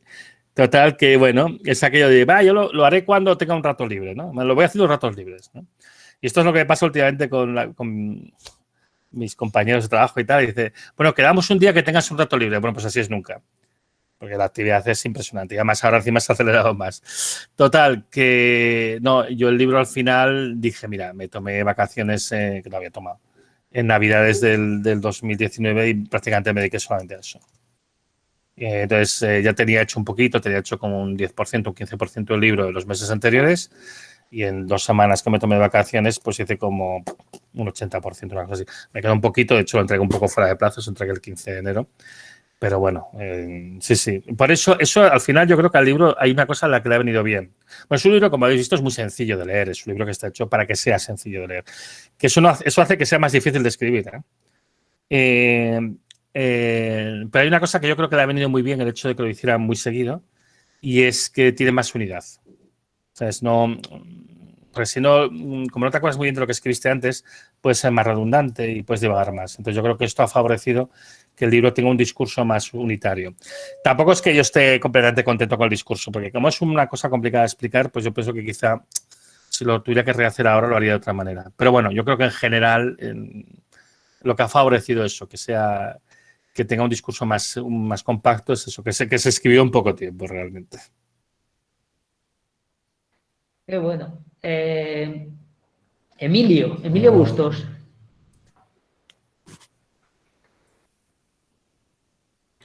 Hola, somos de primero F y queríamos preguntar que si el gas de lutita, que es no renovable, pero si puede ser una alternativa por lo menos a corto plazo. Sí, el gas de lutita de hecho ya se explota. Lo que pasa es que si ya el petróleo del shale, porque piensa que las lutitas, cuando hablamos del shale oil, ¿no? del fracking, es lo mismo pero el petróleo, ¿vale? Esto de hecho... Antonio, disculpa, cuéntales primero a todos qué es el gas de lutita. Sí, ahora lo explico. O sea, las lutitas son unas formaciones parecidas a la pizarra, en las cuales entre las láminas de la roca tú tienes atrapado, por el origen, bueno, de cómo se han generado, son rocas sedimentarias después metamorfizadas completa o parcialmente, ¿sabéis? Las rocas metamórficas, esto lo estudiasteis, ¿eh? O sea, eso os tenéis que acordar, que tú tienes las rocas sedimentarias que se forman por acumulación, pues eso, de sedimentos, de residuos y demás. Esto se van apretando, ¿no? A medida que van quedando más enterradas, van compactándose y si se entierran a suficiente profundidad, por el calor que hay en el interior de la Tierra, pues se transforman, ¿no? Si están cerca del magma, pues se transforman en rocas metamórficas. Entonces, las lutitas son rocas completa o parcialmente metamorfizadas, o sea que son sedimentarias que se han acercado al calor y se han transformado total o parcialmente. Y como tienen entre sus láminas, esto es la pizarra es una roca de este estilo, ¿no? Como tienen entre sus láminas materia orgánica, esta materia orgánica también se ha transformado y esto en la descomposición ha podido producir pues, gas o si se ha transformado de otra manera ha podido producir algo parecido a petróleo, ¿vale? Entonces, el tema del rendimiento de las formaciones de lutitas para gas se conoce desde el principio igual que las de petróleo y es mucho menos rentable todavía. Esto hubo un artículo de no me sale el nombre, un geólogo canadiense que no me acuerdo y es un tío muy conocido, Dave Hughes, y publicó un artículo en Nature, que es una revista de estas de referencia, hablando de esto, de la economía de estos hidrocarburos. Y esto además yo también he hecho 4 números y de hecho hay un post que si os interesa podéis buscar en mi blog que se llama Fracking, rentabilidad energética, económica y ecológica, ¿no? Pues si tú miras, haces 4 números y miras a ver qué rendimiento tienen, es 3 veces peor que el del petróleo de fracking. Si ya el petróleo de fracking ha hecho a la gente perder dinero, el gas se ha hecho perder dinero, pero a manos llenas.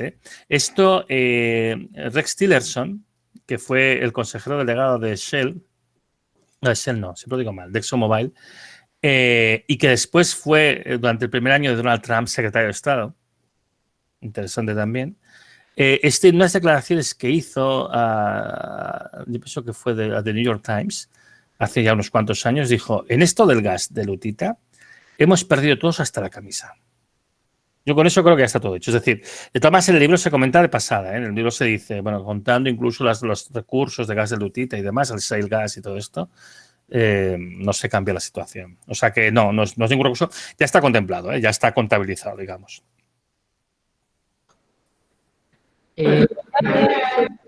Airam Rodríguez, ¿serías tan amable? Sí, Antonio, muchas gracias por la presentación, por el libro y por tomarte este tiempo para hablar con nosotros, con los alumnos y también, bueno, en mi caso con los profesores. Mi pregunta o mi comentario, más que una pregunta, un comentario, es acerca de la solución que das al final, o sea, de descentralizar los sistemas y volver, digamos, un poco al pasado. ¿Cómo ves esto de factible en un mundo en el que tenemos casi ya 8.000 millones de habitantes? ¿Podemos hacerlo ahora? Porque a principios del siglo, bueno, del siglo pasado, éramos muchísimo menos. Entonces, hay una limitación ahí bastante importante. Y también el comentario que haces de decrecer, tenemos que decrecer, olvidarnos del capitalismo y, por supuesto, consumir menos. Pero ¿seremos capaces? Porque todo lo que vemos por la tele y todo lo que tenemos a los alrededores consume más, gana más, todo más. Sí. Y dices, pero tenemos una vida, la vida es limitada, tenemos 78 años de vida, 80 años de esperanza de vida, y vamos a morir. O sea, y parece que tenemos que ir a tope. Incluso nosotros los científicos también, publicar más. Sí. Y dice, bueno, ¿estamos locos? Sí. Pues mira, a ver, respecto a la primera pregunta, no lo sabemos. Desgraciadamente no lo sabemos. De hecho, yo, bueno, no tampoco... Si quieres en privado te puedo hacer algunos comentarios que no quiero hacer aquí delante de los chavales y las chavalas porque no me gustaría decir según qué cosas, ¿vale? Perdona, Antonio. Yo creo que lo interesante de esta charla, creo que es precisamente eso, darles un mensaje del problema en el que estamos metidos, porque parece que todos lo obviamos y pasamos de todo. Mira, bueno, pues yo te lo comento, pero no creas que me siento muy confortable con esto. Hay un libro de Manuel Casal Lodeiro que se llama Nosotros los detritívoros, que este libro, pues básicamente lo que viene a decir es que es una cosa que ya se sabe, Esto hay estudios bastante seminales de David Pimentel, que es un profesor americano que ahora ya está jubilado, sobre el gasto energético, la producción de alimento y demás, ¿no?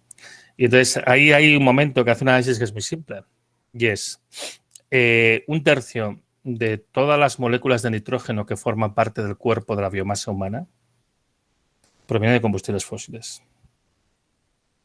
Lo cual quiere decir que aproximadamente, pues eso, 1/3 de los humanos que hay actualmente en el planeta están aquí porque hay combustibles fósiles. Si no los hubiera, no se los podría alimentar. La pregunta es si por medios sostenibles se puede alimentar a 8.000 millones de personas. A ver, yo te digo una cosa, yo creo que no. Siendo honestos, yo creo que no. Esta es una de las razones por las cuales yo creo que tenemos que aprovechar que todavía tenemos una cierta abundancia de combustibles fósiles para hacer un decrecimiento ordenado también a nivel de población. O sea, es no un movimiento a lo loco y no, evidentemente, no dejar que la gente muera de hambre, ni guerras, ni demás, que es, bueno, un poco hacia donde nos podemos decantar, sino para que haya un proceso ordenado. A ver, los combustibles fósiles no se van a acabar de repente, van a ir poco a poco desapareciendo. Bueno, tenemos este escalón estúpido que hemos conseguido, porque lo que nos va a pasar los próximos 5 años es un paradigma de la estupidez humana. Esto no tenía que haber pasado. Esto se podía haber evitado, además, pero bueno, es igual.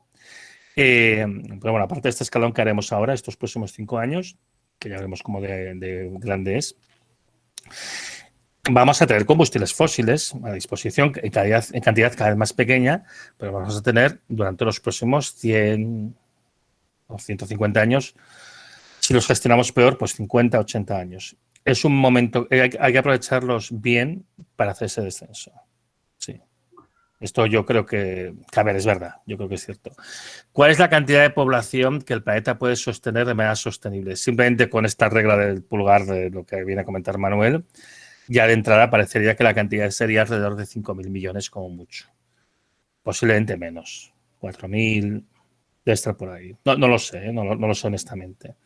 Con el inconveniente añadido de que además, debido al problema del cambio climático, que sigue ahí, porque es que además los seres humanos somos muy dados a mirar los problemas de uno en uno, ¿no? Esto es como las películas malas, ¿no? Que están los malos rodeando al bueno, pero van peleando de uno en uno mientras los otros le miran con expresión amenazadora. Esto en la vida real no pasa, entonces los problemas se atacan todos a la vez. Entonces tendremos una degradación del hábitat y tendremos una complejidad, una dificultad para hacer frente a todo a la vez, porque evidentemente la productividad de las tierras agrícolas va a disminuir. Mira, no sé si habéis visto, es que, bueno, claro, yo aparte del trabajo que hablo del tema de los recursos naturales, claro, estoy en un instituto de investigaciones ambientales y una parte de mi trabajo en oceanografía pues tiene que ver con el medio ambiente, el cambio climático, etcétera, ¿no? No sé si habéis visto una noticia que salió hace un mes o así, que más me preguntaron para una radio, sobre el tema del descenso de la velocidad de la corriente del Golfo, que es el brazo superior de la circulación termomarina.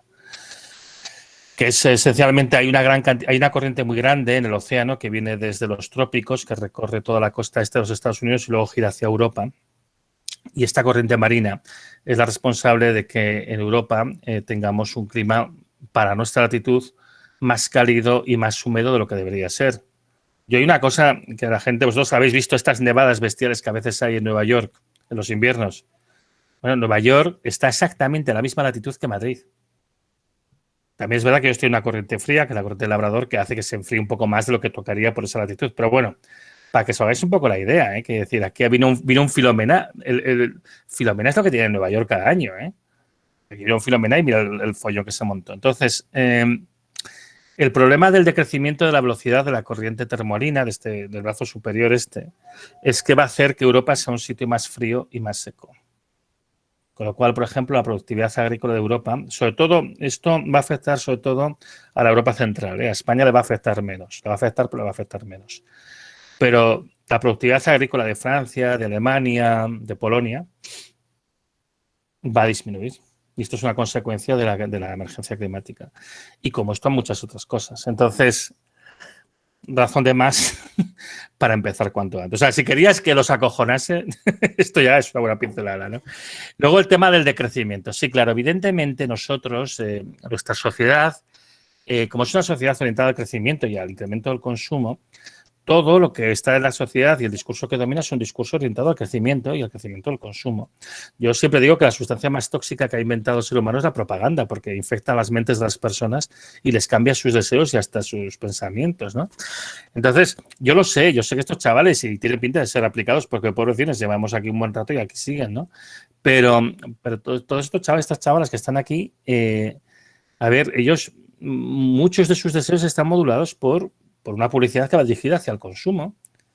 Y ellos no se dan cuenta de que todas las expectativas que se les crean mediante la publicidad y los modelos que se han impuesto a la sociedad no se van a poder satisfacer, porque es que el planeta no va a proveer eso, no lo va a permitir, y no lo va a permitir en breve plazo de tiempo. Entonces, esto va a generar un choque cultural muy grande, un choque traumático. Esto va a ser un trauma generacional. Es que, bueno, estoy convencido que esta charla, los que me estén, los y las que me estén entendiendo todo lo que estoy diciendo, si están profundizando lo que estoy diciendo, esta charla es traumática, es que es muy traumática, ¿no? Pero bueno, yo tengo aquí a mi hija de 14 años que ahora me está llamando, que se ha ido al instituto, que si queréis os puede contar su experiencia, ¿no? De que tenerme a mí como padre. pero bueno, hay que intentar encararlo de la manera mejor posible, teniendo en cuenta que vamos a un momento muy, muy, muy grave y de un cambio muy importante. Si por lo menos los que estáis aquí, las que estáis aquí, podéis salir de aquí comprendiendo que se va a producir un cambio muy grande y que además no es un cambio de elección, O sea, porque aquí el discurso que ha dominado hasta ahora de la lucha contra el cambio climático es elecciones que hacemos. No, aquí no hay ninguna elección que hacer. Esto va a ser así, sí o sí. Esto nos viene impuesto y además se acelera. ¿vale? Y viene impuesto porque, bueno, porque el planeta no da más de sí, es que es así, y nos vamos a quedar sin suministros de muchas cosas. Si salís de aquí comprendiendo que será importante hacer una serie de cambios en vuestra vida, porque os van a venir impuestos igualmente, si salís de aquí comprendiendo que os tenéis que adaptar a lo que viene y que va a ser complicado, yo me daría por bastante satisfecho. Yo sí que os diría que no perdáis la esperanza, es decir, la situación evidentemente es compleja, pero es afrontable, ¿eh? Ha habido muchas civilizaciones antes que nosotros que se han encontrado con problemas semejantes que parecían abocadas a la extinción y fueron capaces de darle la vuelta. Pero claro, para empezar, esto es como el que es alcohólico. Tienes que reconocer que tienes un problema, porque si no reconoces que tienes un problema, no vas a arreglar absolutamente nada. Por eso te decía, Antonio, lo de que estos habían nacido entre el 2004 y 2005 todos, igual que nosotros, que hemos crecido con el petróleo y con ese boom. O sea, bueno, doy paso a Emilio Bustos.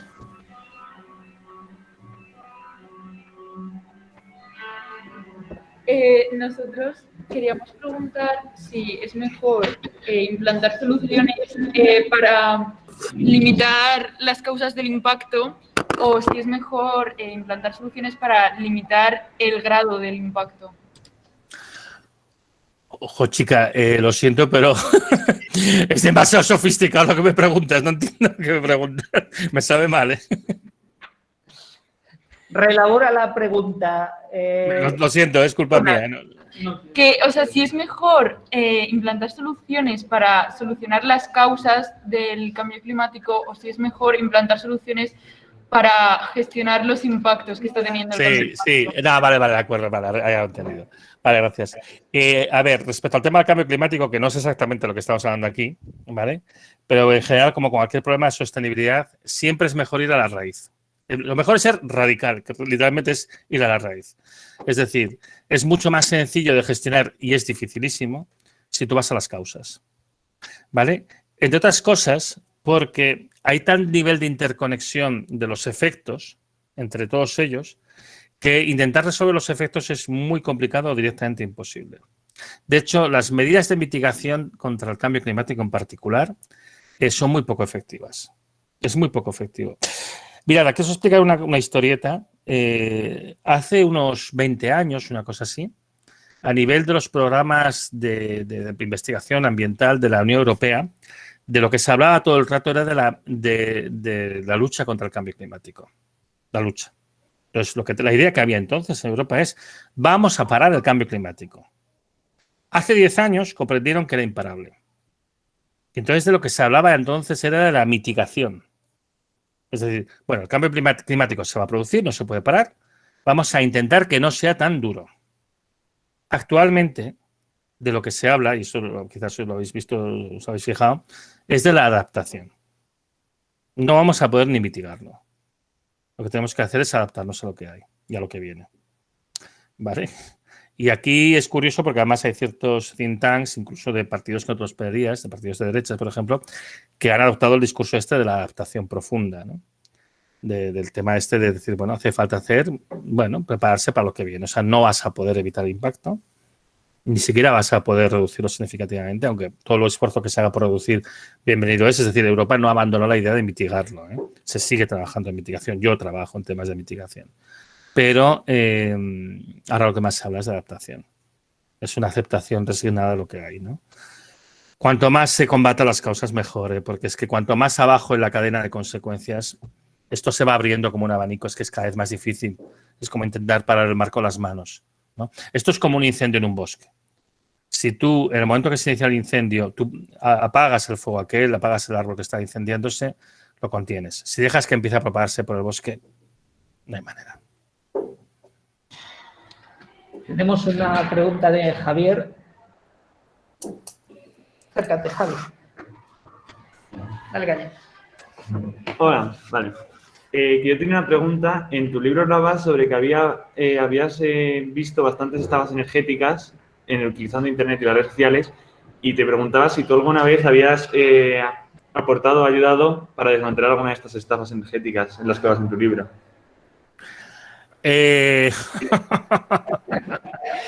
Sí.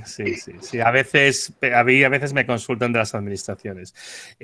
Normalmente cuando es así una cosa es algo menos estúpido que estas cosas que se ven por internet. Pero bueno, sí, a mí a veces me han consultado de proyectos que, bueno, que tienen una cara más o menos seria, pero que luego rascas un poco y ves que no. O cosas que, bueno, que pueden tener un cierto sentido, pero no a la escala que se plantean, ¿no? En este mundo las cosas difícilmente son blancas o negras, suele haber matices. Entonces, bueno, hay cosas que se pueden plantear y que son legítimas y que tienen sentido, pero el demonio está en los detalles, ¿no? ¿A qué escala? Y sí, hombre, a veces me piden, digamos que estoy en contacto con algunas administraciones y a veces me piden cosas y bueno, sí que me he encontrado algún caso curioso que destacar.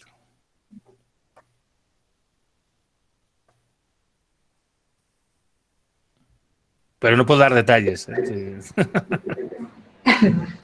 Sí, ¿alguna preguntita por ahí, chicos? Jaime, ven para acá.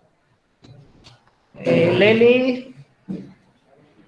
Bueno, como la conferencia es tan interesante, te voy a perdonar que te hayas olvidado de mí, ¿eh? Pero... Ya te sabía. Me la has saltado. No, nada, ya se ha quedado un poco... Pregunta, Leli. No pasa nada. Que ya se ha quedado un poco vieja la pregunta. Es que cuando ha expuesto Antonio su perspectiva y les ha dicho a los chicos que bueno, pues que se fueran preparando para un cambio, que vienen curvas, a mí lo que me salía a preguntarle es ¿cómo se tienen que preparar? Vienen curvas y ¿qué tienen que hacer? ¿Ponerse el cinturón? ¿Qué cinturón se tienen que poner?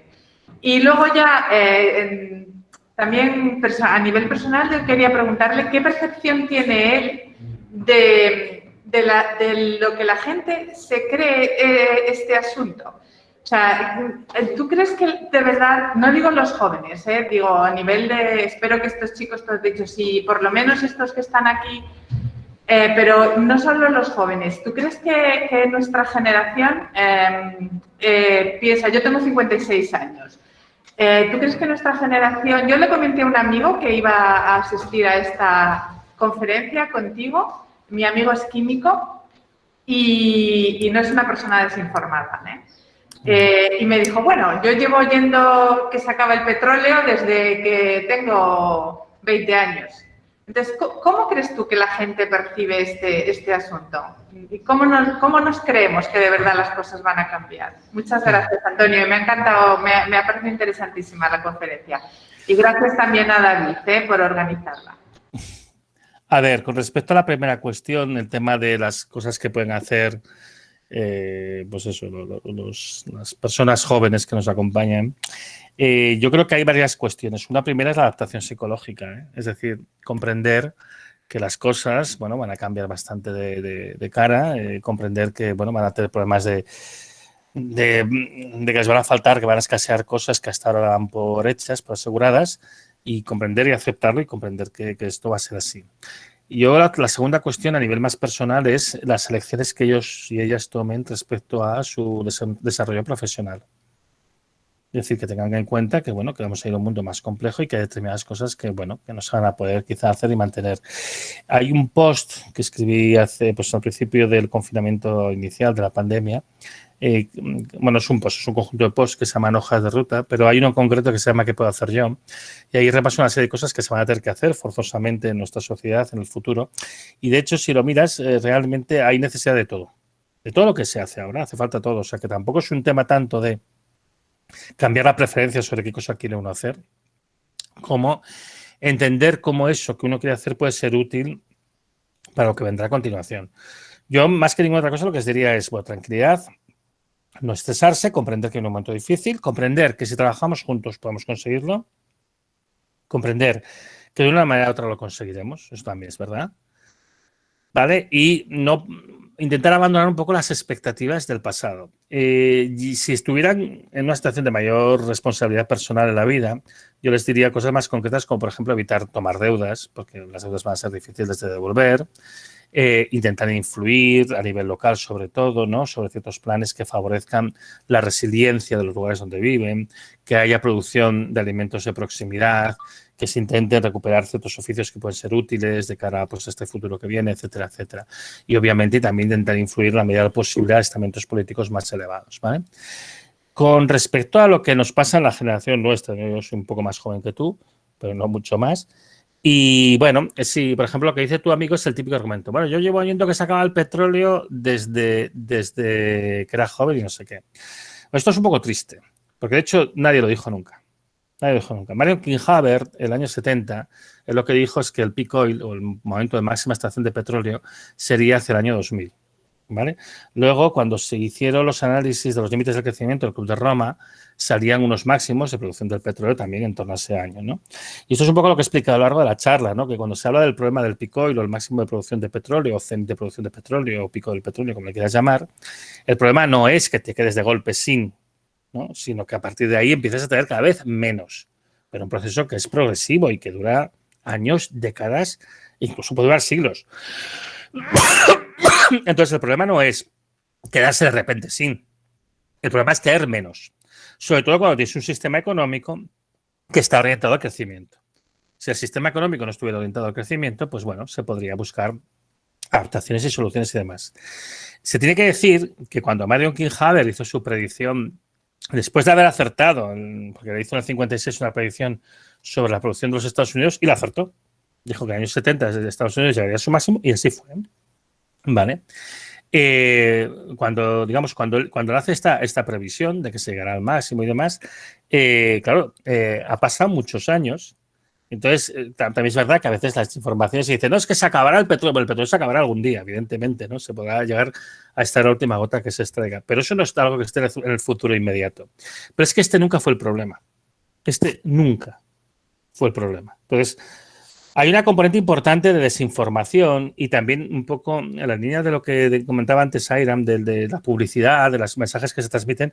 Ha habido una voluntad de tergiversar el mensaje, que el mensaje era muy claro. El mensaje que envió King Haber era muy claro. Y por cierto, el peak oil no se produjo en el 2000, pero se produjo en el 2005. No está mal para una predicción con 30 años de anticipación.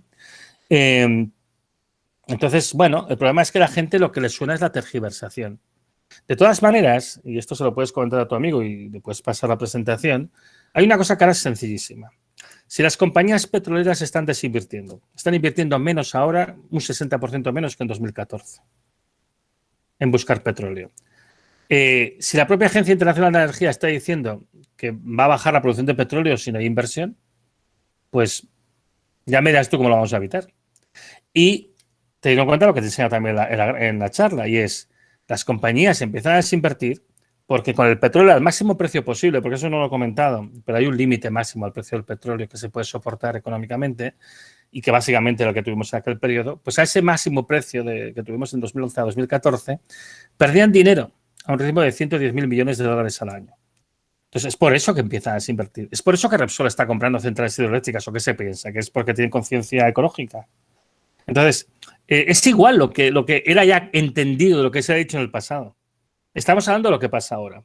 Y un ejemplo que pongo también para la gente que me dice este tipo de cosas, esto es lo mismo caso que a un tío que es un fumador empedernido y que su familia y amigos le dicen, oye, que te va a salir un cáncer de pulmón, te va a salir un cáncer, deja de fumar. Y dice, bueno, yo qué sé, llevo muchos años fumando y nunca he tenido un cáncer. Y un día va al médico porque tiene unas molestias y el médico le dice, mira, es que te hemos hecho pruebas y tienes un cáncer. Y que el tío reacciona diciendo, bueno, hombre, esto me lo han dicho siempre. Digo, no, colega. No se trata de que puedas contraer un cáncer, es que ahora ya lo tienes. Entonces, a tu amigo dile que no es que que va a disminuir la producción de petróleo, es que ya está disminuyendo.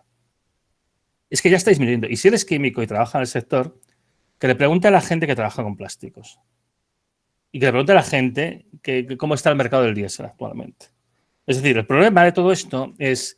Y es precisamente, y no es culpa de él, es que es culpa de, bueno, pues de cómo está montado el sistema y demás, ¿no? En el caso del tema de la escasez de recursos y demás, ha habido una intencionalidad de no hablar de este tema, porque si hablas de este tema, inevitablemente tienes que hablar del cambio del sistema económico.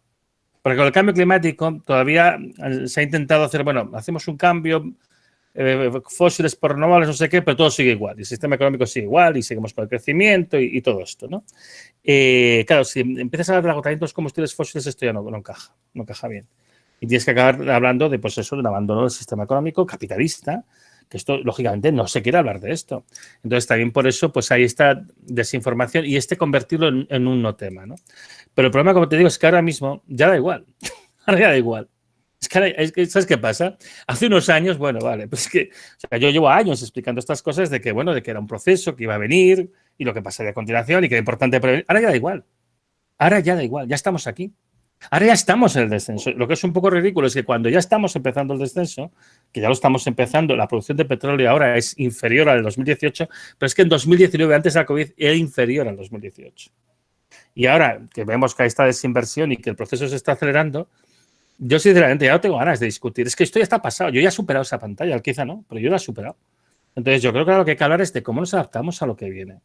Entonces, no sé, y particularmente si él trabaja en la relación con el sector, que eche un vistazo a su alrededor, porque ahora mismo, porque a mí me contacta mucha gente justamente del sector petroquímico y sinceramente están muy preocupados, porque están viendo que esto no va bien, no va nada bien. Y mira lo que ha pasado en España, Repsol, ERE en Puerto Llano, ERE en La Coruña, las refinerías, y ahora en la refinería esta de Tarragona van a hacer unas adaptaciones bastante interesantes. O sea, sinceramente, pintar ahora mismo no es que pinte demasiado bien. Es que hemos esperado mucho y ahora ya, pues, esto es lo que hay. Pero bueno, que yo entiendo, porque esto le pasa a mucha gente, porque esto es lo que se ha dicho y lo que se ha repetido, y es un poco lo que ha favorecido no reaccionar cuando había tiempo para reaccionar. ¿Sabes qué? Hace 20 años hubiéramos podido plantearnos hacer este tipo de transición energética que están hablando ahora. Hace 20 años a lo mejor lo hubiéramos podido hacer. No sé si hubiera sido efectiva, pero lo hubiéramos podido hacer. Ahora ya no. Ahora ya olvídate. No vamos a tener ni neodimio, ni disprosio, ni cobre siquiera. O sea, no vamos a tener nada. O sea, ahora ya es mejor que empecemos a pensar en otra cosa. Te voy a regalar el libro. Muchas gracias. Venga, gracias a ti. A Irán, que es que llevaban la mano levantada y creía que era la de antes. Pregunta tú. No, perdona. Nada, no. Tenía la mano levantada, sería por la de antes.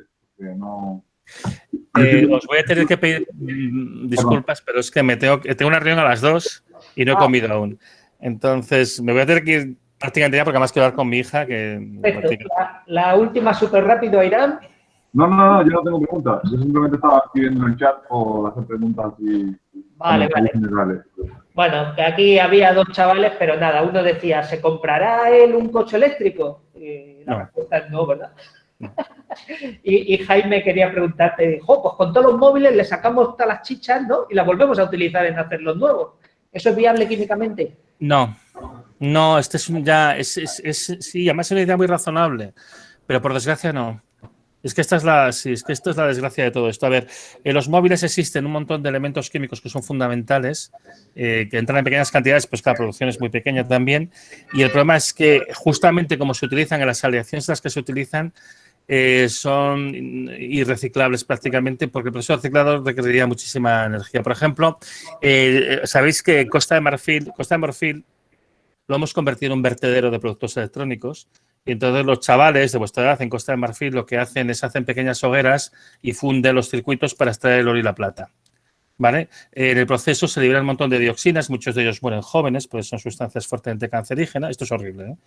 Pero esto es lo que hay. Este es el mundo en el que vivimos. Me sabe mal decir, es que de verdad, entendedme que me sabe mal decir estas cosas, pero es el mundo en el que realmente vivimos. Y vuestros móviles van allí, van a Costa de Marfil, ¿vale? Y se dedican a sacar el oro y la plata. Es lo único que se puede más o menos aprovechar que tenga valor. El resto de elementos químicos es un proceso químicamente muy costoso, energéticamente muy costoso, y no se hace. Tendríamos que cambiar el diseño. Yo muchas veces digo que la época en la que vamos podría ser la edad de oro de la ingeniería, porque hay que redefinir todos los procesos de ingeniería para que favorezcan cosas como esta, el reciclaje y el reaprovechamiento. Pero no es así. Genial, Antonio. Muchísimas gracias por todo, de verdad, por atendernos. Dentro de tu tiempo que estás hasta arriba, algunos de los profesores te seguimos en el blog, que ya les hemos recomendado a los chavales, Crash Oil. No dejéis de leerlo todas las semanas y hay que difundirlo, lo sabemos, lo hemos intentado aquí. Agradecido de verdad, esta es tu casa, cuando quieras y pases por Madrid, aquí te invitamos. No solo el desayuno mediterráneo, sino lo que necesites. Y muchísimas gracias por todo, de verdad. Ha sido bastante aleccionador aunque estemos temblando por dentro. Bueno, pues nada, yo os agradezco a vosotros la oportunidad y bueno, yo sobre todo decirles a los chicos y a las chicas que no os desaniméis, que hay muchas cosas que se pueden hacer y que vosotros podéis hacerlo. Yo espero que lo hagáis mejor que lo hemos hecho nosotros, eso también. Venga, muchas gracias. Te enviaré la grabación, ¿vale? Gracias, Antonio. Y muchas gracias. Gracias a vosotros. Vamos, Antonio, gracias. No puedes desconectar, voy a hablar a los demás. Gracias. Chicos, todos los que estáis en casa, en clase, bueno, los que estáis en clase, son las 2 en punto. No, o sea, tenéis que permanecer en clase porque jefatura de estudios, jefatura, sí, veo ahí a Belén. O sea, que sí que hay que dar clase, ya está. Es la normativa. Entonces, ahora vendrá el profe a dar clase. Yo me tengo que ir corriendo a cuarto, que les tengo en el otro edificio, ¿vale? Y si no viene el profe a dar clase, pues vendrá un profe de guardia, ¿ok? Si pues tenéis que permanecer aquí hasta que os den permiso para huir. ¿Correcto, Belén? ¿Algo quieres decir?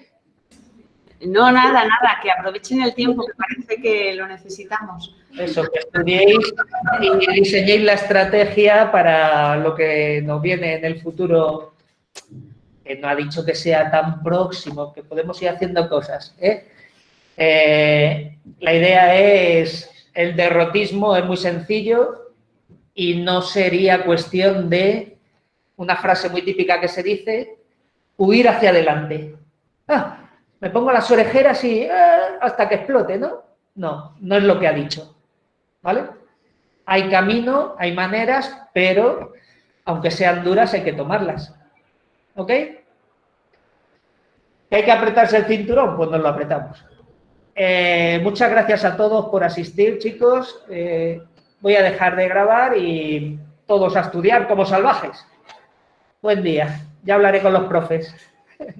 ¿Vale? Adiós. Adiós, profe. Todos desconectamos.